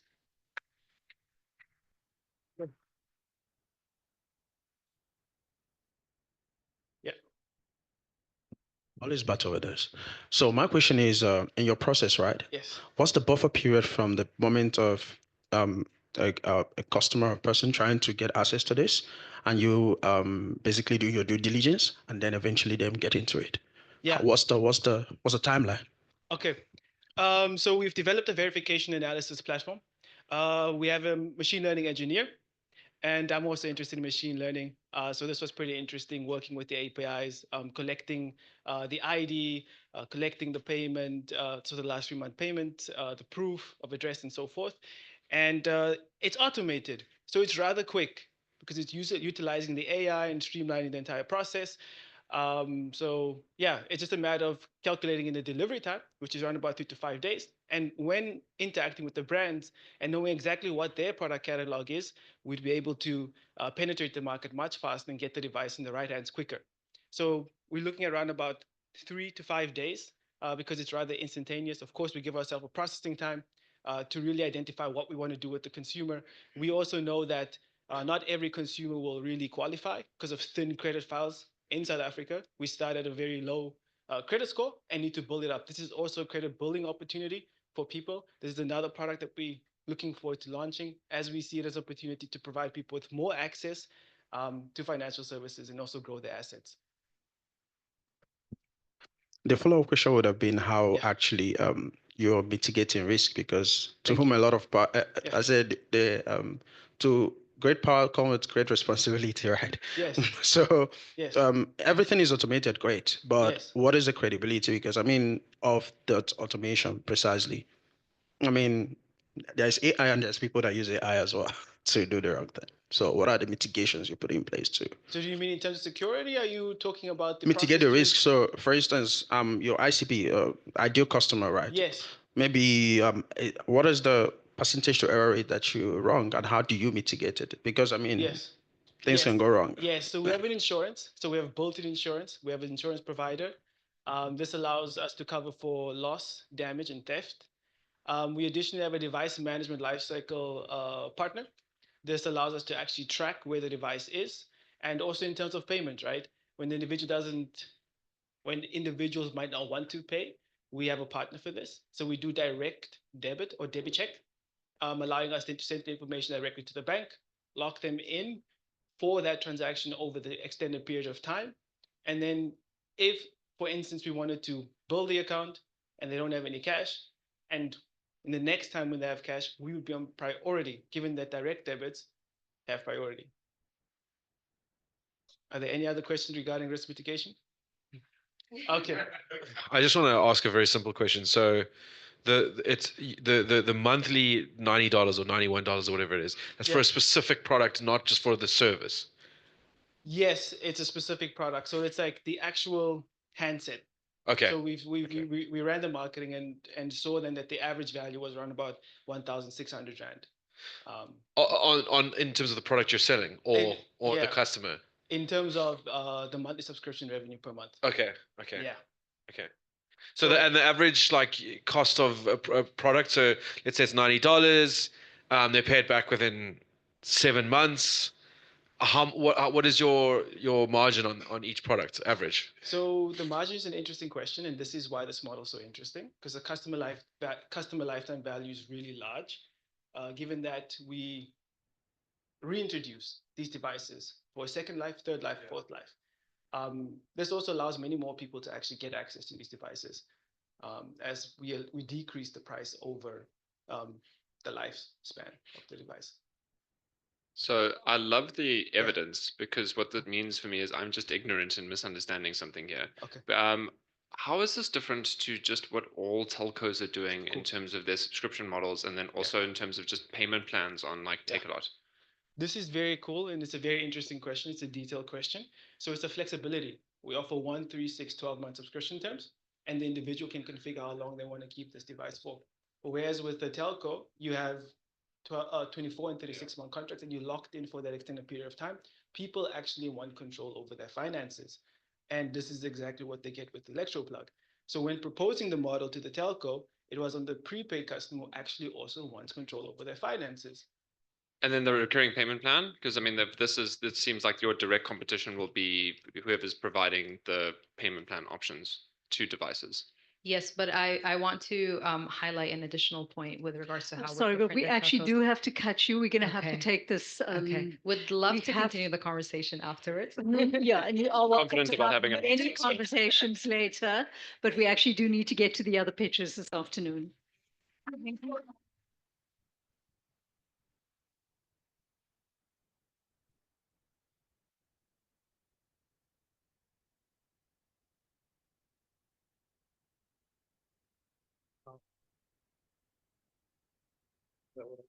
Okay. Mic's not working, but Regisys is the next startup that we have pitching. You ready to go? Good to go. Regisys. Thank you. I've heard Regasis. I've heard a few variations, but thanks for the creativity, by the way. Yeah. All right. Good day, everyone. I'm Kuta Kinte, one of the co-founders of Regisys. I'm joined by my other co-founder, Sipo. In South Africa alone, there are over 63,000 manufacturing companies, and each one of them have to deal with compliance and regulation every day. Now, take our other co-founder, Stombe, who has to spend over a third of her time just dealing with regulation during a product development time. And that's why we developed Regisys, a platform to simplify dealing with regulation. Now, let's take a deeper dive into the problem. Food manufacturing companies often face increasingly complex regulation, and often in multiple regions, right? And if you look at food scientists, they have to often manage multiple projects at the same time, and for each one, they have to spend hours just looking at regulation. So often they sift through Google, physical documents, verifying the recency of the document, and all of that. And this is a huge barrier. So what are we doing about it? As Regisys, we aim to drastically reduce the amount of time people search for regulation, as well as verifying the products against the regulation as well. Sorry. Sorry, I lost my train. Yes, reduce the amount of time they spent on regulation, and effectively, managing compliance manually is no longer sustainable. Right. So with the regulation, with Regisys, our users will be able to see regulatory alerts when regulation changes, use a simplified regulatory search engine, as well as receiving a product verification compliance tool. And ideally, this will be operating across the entire continent. Now, how do we intend on making money? Very simple. We're going to plan to have a per user tier-based subscription model based on the features they like to select, as well as other value services around what they do on a day-to-day. Now, let's speak to the team. First, we have Sipo, data engineer and background in chemistry. He connects the world of data and manufacturing. Then there's myself. I'm a developer and data scientist. I have plenty of experience building scalable solutions across multiple industries. Then you have Stombe, food scientist. She has plenty of experience, hands-on experience in new product development, as well as regulatory compliance. And together, we bring over 15 years in the manufacturing industry. Now, where are we today? We're pre-revenue, so no money, breaks my heart. And we're currently building an MVP. But we do have 2 regulatory officers actually using our POC application. Now, about the ask, we're not asking for money, but as we're building Regisys, we'd like to actually get industry experts as well as mentors to guide us to guide our platform as we're building it, as well as better connecting us to the industry, to the food industry. Now, let's speak a bit to our competitors. Competitors are actually conglomerates, great experts in the Americas as well as the European region. LexisNexis does have presence in South Africa, but however, all of these cater to corporate companies. Hence, they leave out the smaller players. And that's where we come in, right?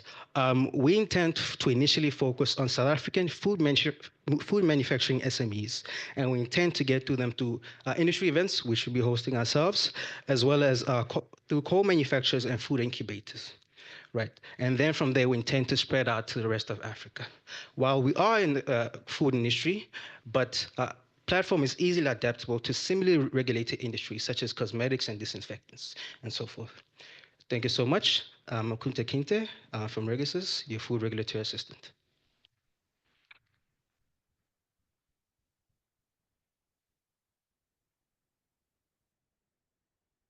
Hey, Kunta.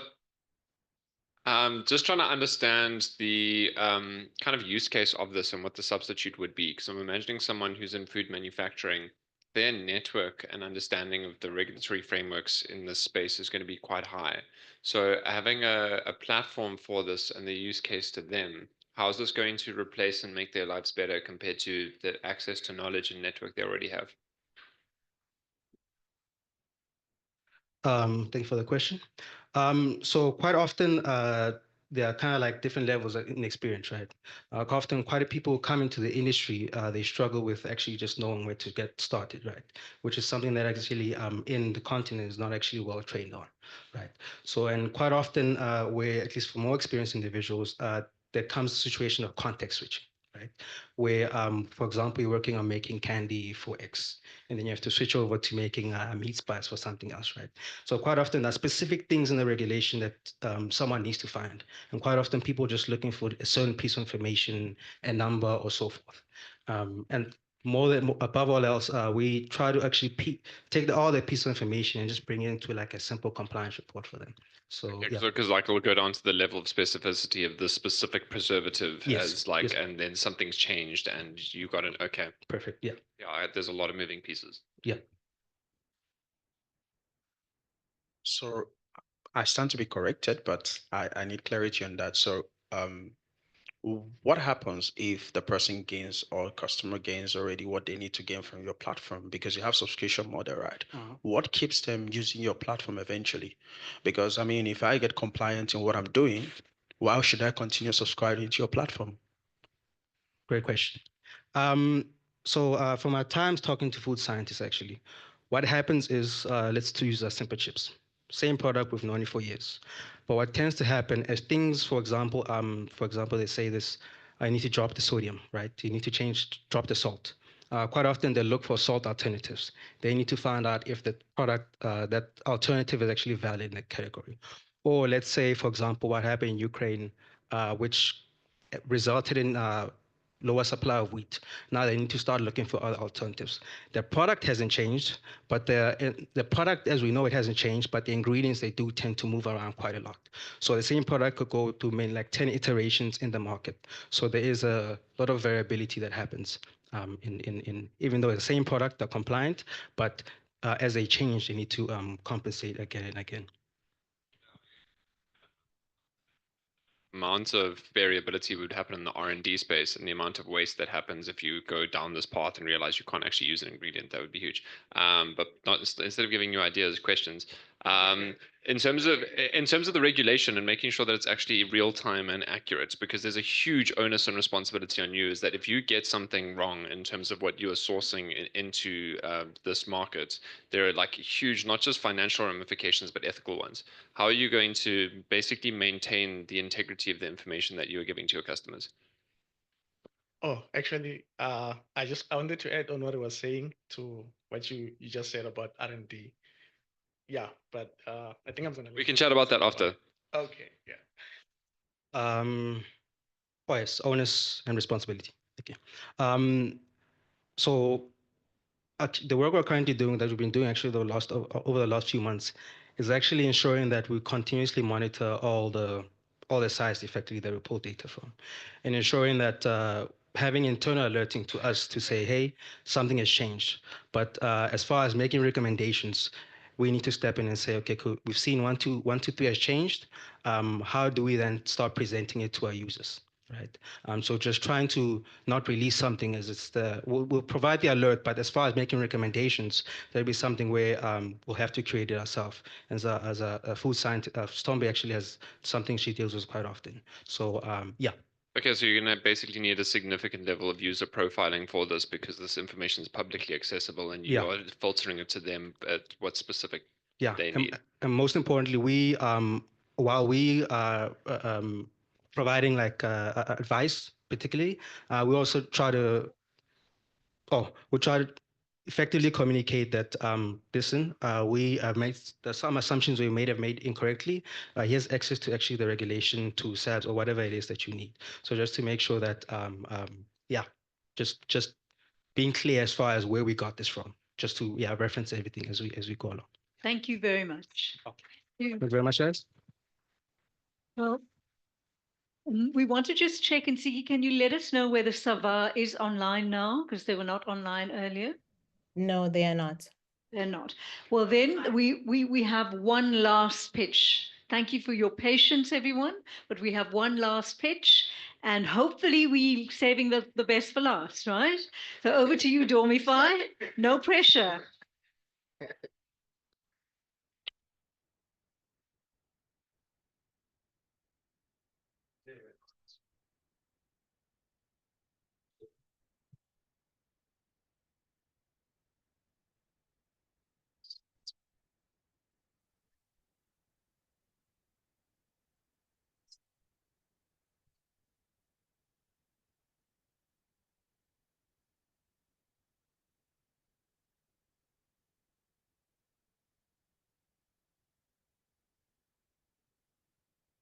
Good afternoon, everyone.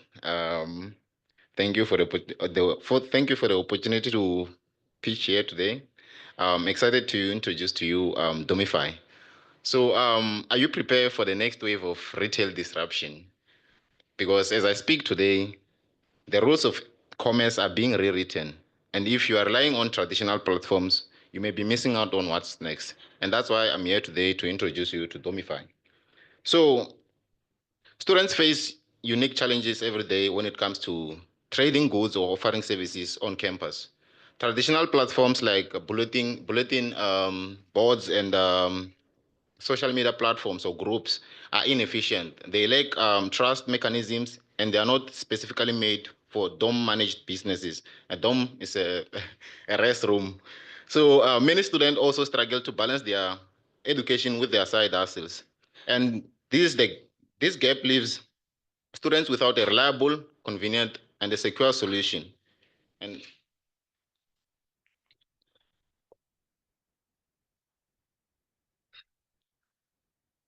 so our target is clear. Our target market is clear. Domify is built for students and it's built by students.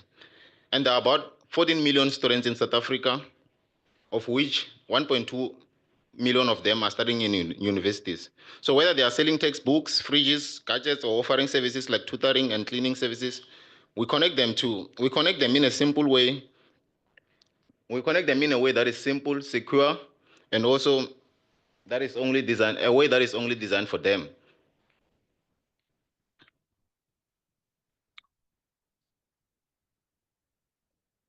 Sorry for that delay.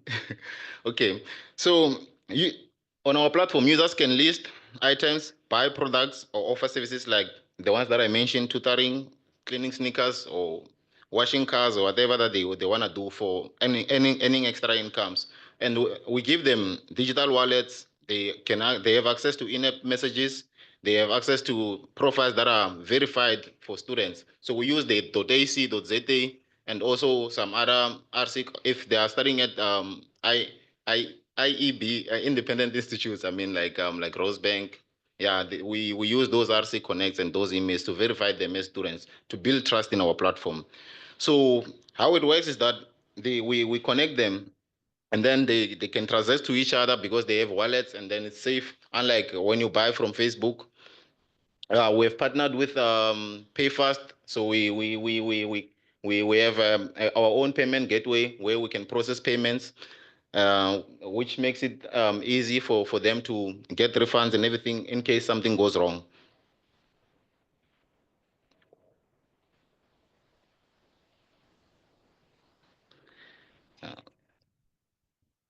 And the market opportunity that we saw.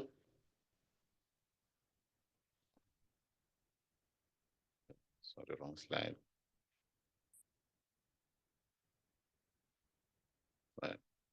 Okay, the market opportunity that we saw was that the habits of shopping for Gen Zs are changing and they are moving towards peer-to-peer.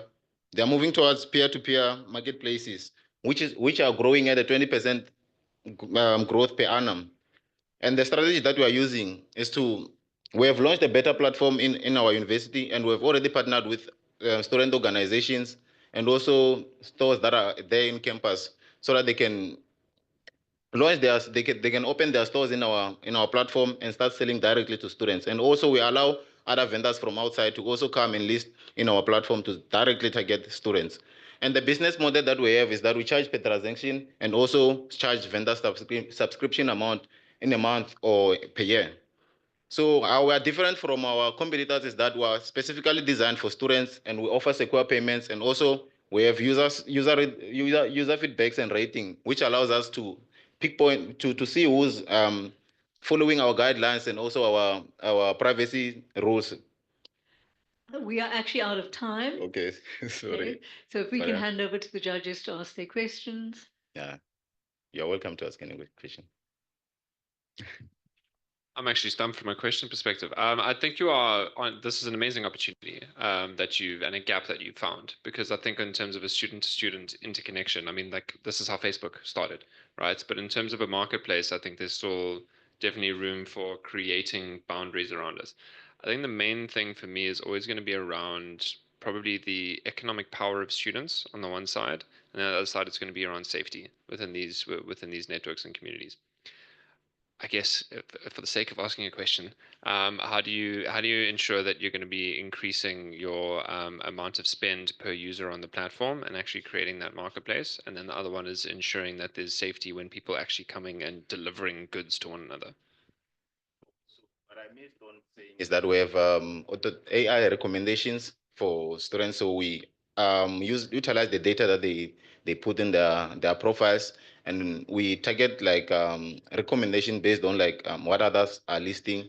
So when someone lists something that is more related to one student or that is closer to one student, we make sure that they get those listings, and then we also we give them space to always post and enjoy like their time on the platform. It's not only about selling and buying, but it's also about connecting, finding opportunities, learning about things, and other ways to earn extra incomes while you are also in universities. The reason why we started this is that I also had a business. I was selling lots of different things. I started by selling books. From books, I sold gadgets. I had my own website, and then I realized that okay, starting my own website on like Shopify and those things was more costly, and like using WhatsApp as a traditional platform to target like WhatsApp groups that are around me like was sort of slow because I had to list almost every day, send like the similar thing instead of like just listing it in a marketplace where like people can just see it or yeah, things like that. What are the greatest obstacles you're experiencing in growing your user base? Okay. We launched our first MVP in June, and then we struggled like onboarding users until we had to shut down again. And then from there, now the strategy that we are using is that we are onboarding sellers before we launch again. So we have about 50 sellers that are already have like student-run businesses on campus. We have also like have 10 shops that are already there on campus, which are like operating in like they have they not offices, they have walk-ins. So they also like list on the platform as like a shop. I see a lot of value to the vendors here. I just for me the need for the user, for me as a student to kind of go into this platform, yeah, what's the value proposition to them as a buyer? Because I think for you mentioned the side hustle point, you mentioned the other vendor points. I think there's a clear value proposition there to access this market. What's the value proposition to the student buyer to participate in this market? Okay, so I will give an example of me again. When I look for something that it for maybe a quick meal on campus, or maybe I'm looking for a quick gadget that I can buy at an affordable price. I can also I always go to the WhatsApp groups where like people are just listing their things, and then it's also hard again to find an item that is suitable for you. So let's say on our platform, you just click a search, you find a platform, a product or something that you are looking for, and like just the one search. Unlike in WhatsApp where like you have to search something, you have to see what the message the other person has sent. You have to go up following up what you are looking for. So it's different in that way. And that's the value that we bring to them. We are actually now out of time. Thank you. And thank you everyone for all of your amazing pictures this afternoon. What's going to happen next is we've got a short message from our funder. Unfortunately, none of the members of the ayoba team were able to make it today. Sheila Yabo was meant to be here and be part of the panel of judges, but she's not well. But she sent a message that she would like us to read out on behalf of ayoba. And I'm going to ask my colleague Kubisa, who you all know, who's the program coordinator at the Solution Space, to please read out Sheila's message.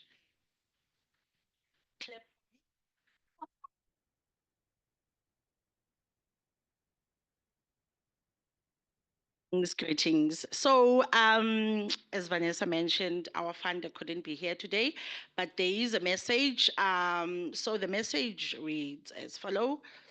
As proud funding sponsors of the UCT Solution Space e-track program, ayoba and the greater MTN group have been privileged to witness the incredible journey of impactful startups that have come out of this year's e-track cohort. Today's demo day is not just a culmination of your hard work and dedication, but a launch pad for the future of your businesses. We are inspired by your dedication, innovation, and unwavering spirit, a winning formula for what the African continent needs.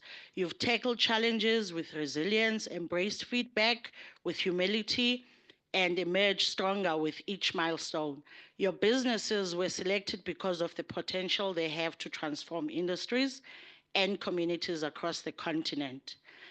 We're excited to see how you'll shape the future as you embark on this next chapter. Know that we're rooting for your success. We would like to thank everyone who has made this program a success, the Solution Space team, Tobisa and Tsiki, Sadiq, led by Vanessa, facilitators and mentors who have dedicated their time, you, the startups, for allowing us to walk the growth and the journey with you. Wishing you all the best in everything that you do. Thank you.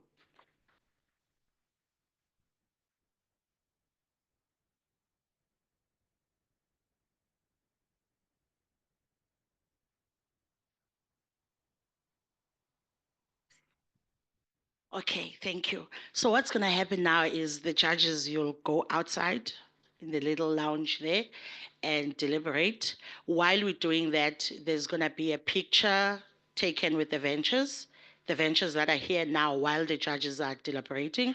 And then after that, we announce the winners and then we celebrate. Yeah, that's what's going to happen now. So if the judges can follow me, thank you so much. Yes. What? Interviews. I don't know why I will talk. Oh, the prizes. Let me remind you, it's 100K grand prize, and 75 second, and then the third is 50K, and then we also have two 35Ks that we're giving away to startups, either towards their MVP development or branding and marketing. Yeah, those are the prices. Thank you. Thank you so much. The ventures, please make sure you remove your name tags when you are getting this group photo. Yeah, so we're gonna do the group photo while we wait, and then we'll also do team photos. So just remove your name tags, please. And then interviews will be at the end of the program. But photos for now, please.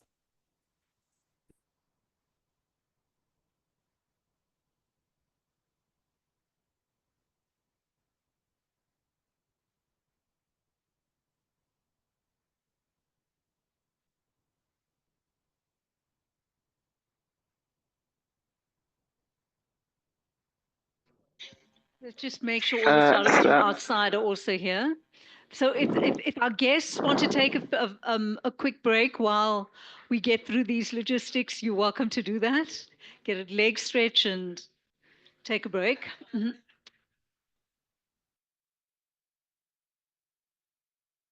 Abayomi had a question. Yeah, I wanted to ask, do you mean we should remove our company name from, our names on Zoom here, or? No. When I'm talking about photographs, I'm talking about, you see the people who are lining up there right now to take a photo? I'm talking about the people who are in person. Unfortunately, we Okay. can't do group photos with the people online. Very unfortunate. But Okay. we're just taking a group It's photo okay. for the ones that are in person. But please do not leave the meeting because yeah, the event is not done yet. So at least wait for the prizes to be announced and so forth before we drop off. Okay.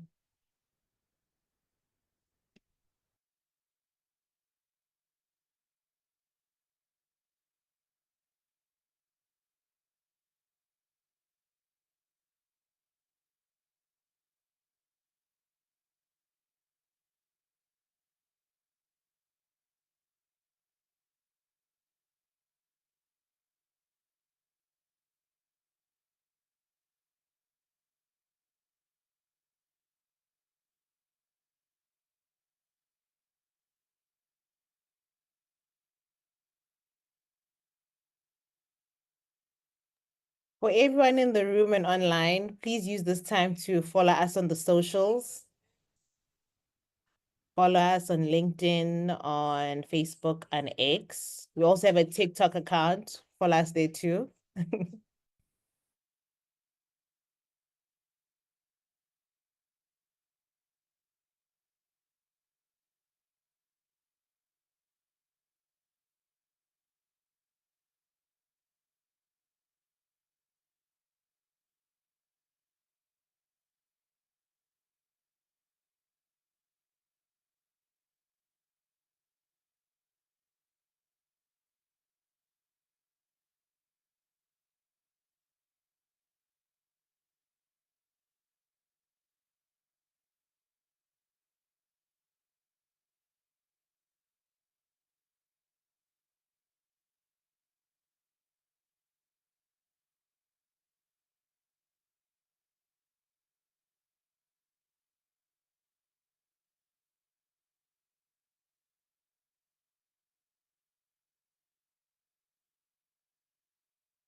the startups. You've walked a journey with us for the last 5 months, and all 15 of the startups that started in phase 2 of this program have finished this phase of the program. We had one that didn't pitch today, and we will find out why, but they were meant to. So we're very proud of you, and your pitches were exceptional. So give yourselves a round of applause for that.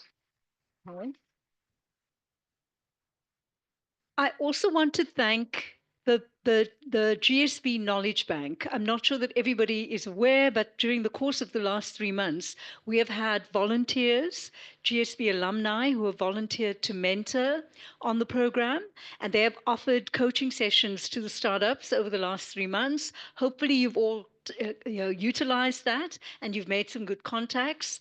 That is completely voluntary, and often those people end up building longer term relationships with the startups on the program. So we hope that you've used the opportunity. Where is Rudy? Sitting right at the back. Rudy coordinates that. He's an alumni. And he actually came up with the idea at a time where we were looking at what we could do. Thank you, Rudy, for continuing to drive that as part of the Solution Space team. And thank you to all the mentors and coaches from the Knowledge Bank who've provided that service to the startups. I also want to say thank you, and we've got, I think, one of our masterclass presenters. I'm not sure if anyone else has presented masterclasses in this cohort, but we have. Oh, Aarti is here too. Thank you very much for this phase of the program is entirely dependent on the quality of the masterclasses, and we have had phenomenal feedback from everyone about the masterclasses in this part of the program. Thank you, Friedeline, for your contribution there, and to all the other people that have presented masterclasses as part of the program. Lastly, to my team, I mean, we have a very small team. Thank you, Kubisa. Thank you, Sadiq. Yeah, we really do a hell of a lot, with a very small team. So I do appreciate all the effort that you put in as well. And finally, thank you to the judges who volunteered to be part of this process. That brings my part of the story to a close, and I'm now going to hand over to the judges to make the final announcement. But Lisa and Sadiq, where is Sadiq? Okay, we need to hand over okay, they're there. Okay, if you can please help with that. Okay, so I'm handing over to you to make the announcements. You can use whichever. You can use that one, or you can use this one. We got the giant checks. Yeah, we got the giant checks. Hello. Okay, there. So thanks, everyone. That was amazing. I think you all really got big things ahead. I think this wasn't easy. There was one clear winner for us, and I think just as a guy that's been in this for 15 years, and so as he, failures are like, this is not a failure. This is honestly a stepping stone. All the people that I can honestly say that, like, across the board, you have some clear problems if you didn't win the prize. Some of you really have to niche. Some of you really need to look at your business model and work on it. And like, you tick 2 boxes and you would have won. So it was very close. But that being said, the clear winner for us, and we're very excited about the social impact, the business impact it can make, how valuable it can be in the market, was Dorcas. And congratulations.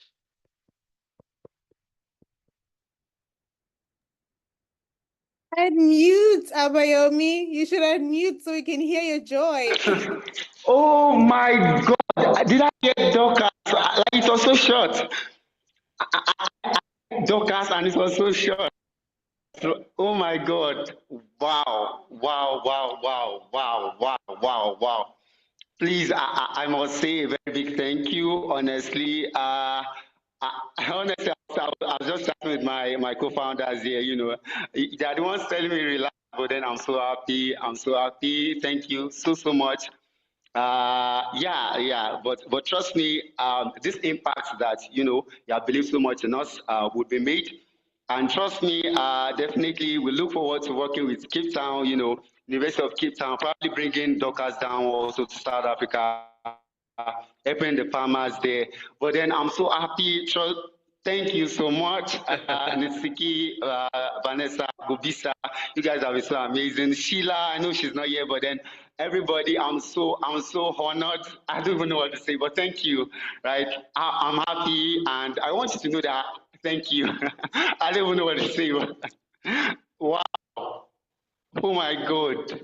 Wow. Thank you. Thank you so much. Hilarious. Oh my God. Okay, so from there it got a lot more difficult, and we were getting nagged constantly. But our second one, I think, because of the innovation, the creativity, it still has a little bit of problems, but we're really excited for what it could be. So second place, we gave it to oh God, I'm just hanging on. Guaro Farms.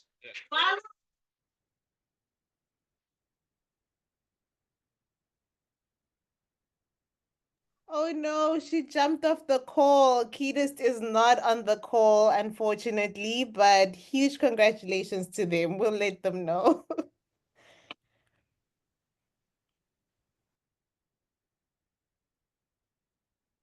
And then for our third place, and I don't know if it's fourth or fifth as well, like the other ones, but for our third place, we really, really enjoyed it. Also, a couple of things they need to overcome, and we had a couple of doubts around a few things, but we gave third place to Electroplug. Okay, that one is in the room. Congratulations.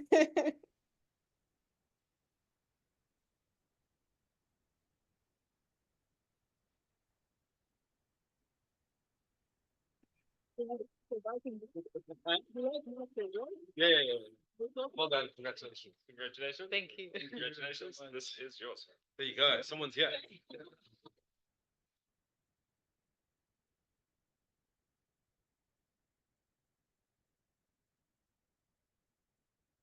You got to keep it.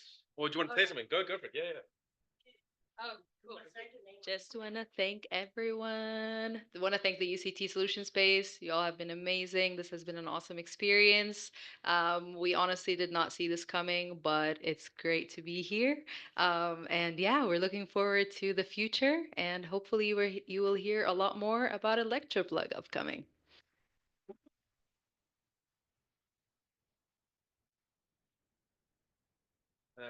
And you want us to announce those as well? Nice one. And then the two other ones that we really loved, that were really in the mix amongst a couple of others, we were very kind of split on these. The first one was Tetify.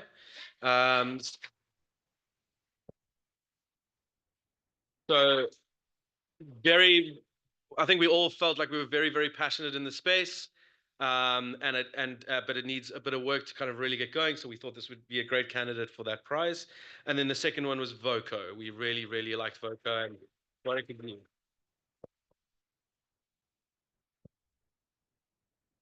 Thank you all again. This was fantastic.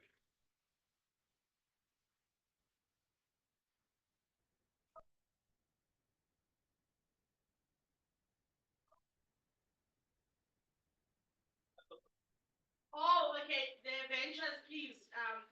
My guy wants to do interviews, but everyone else, let's grab something. No, but we can do that while people are grabbing something to eat. So he will come to you during the course of the evening just to do an interview. But everyone, please join us outside for some drinks. We've kept you waiting a very long time for some food and drinks. So please make your way outside.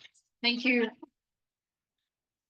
All right. Thank you so much, everyone. Thank you to everyone online. Congratulations, Dorcas and Guaro Farms, as well as Electroplug, and also Tetify and Voco. So yeah, that brings us to the end of it. Unfortunately for us online, we don't get food and drinks. It is what it is, but have a lovely evening, everyone. I will be ending the Zoom meeting now.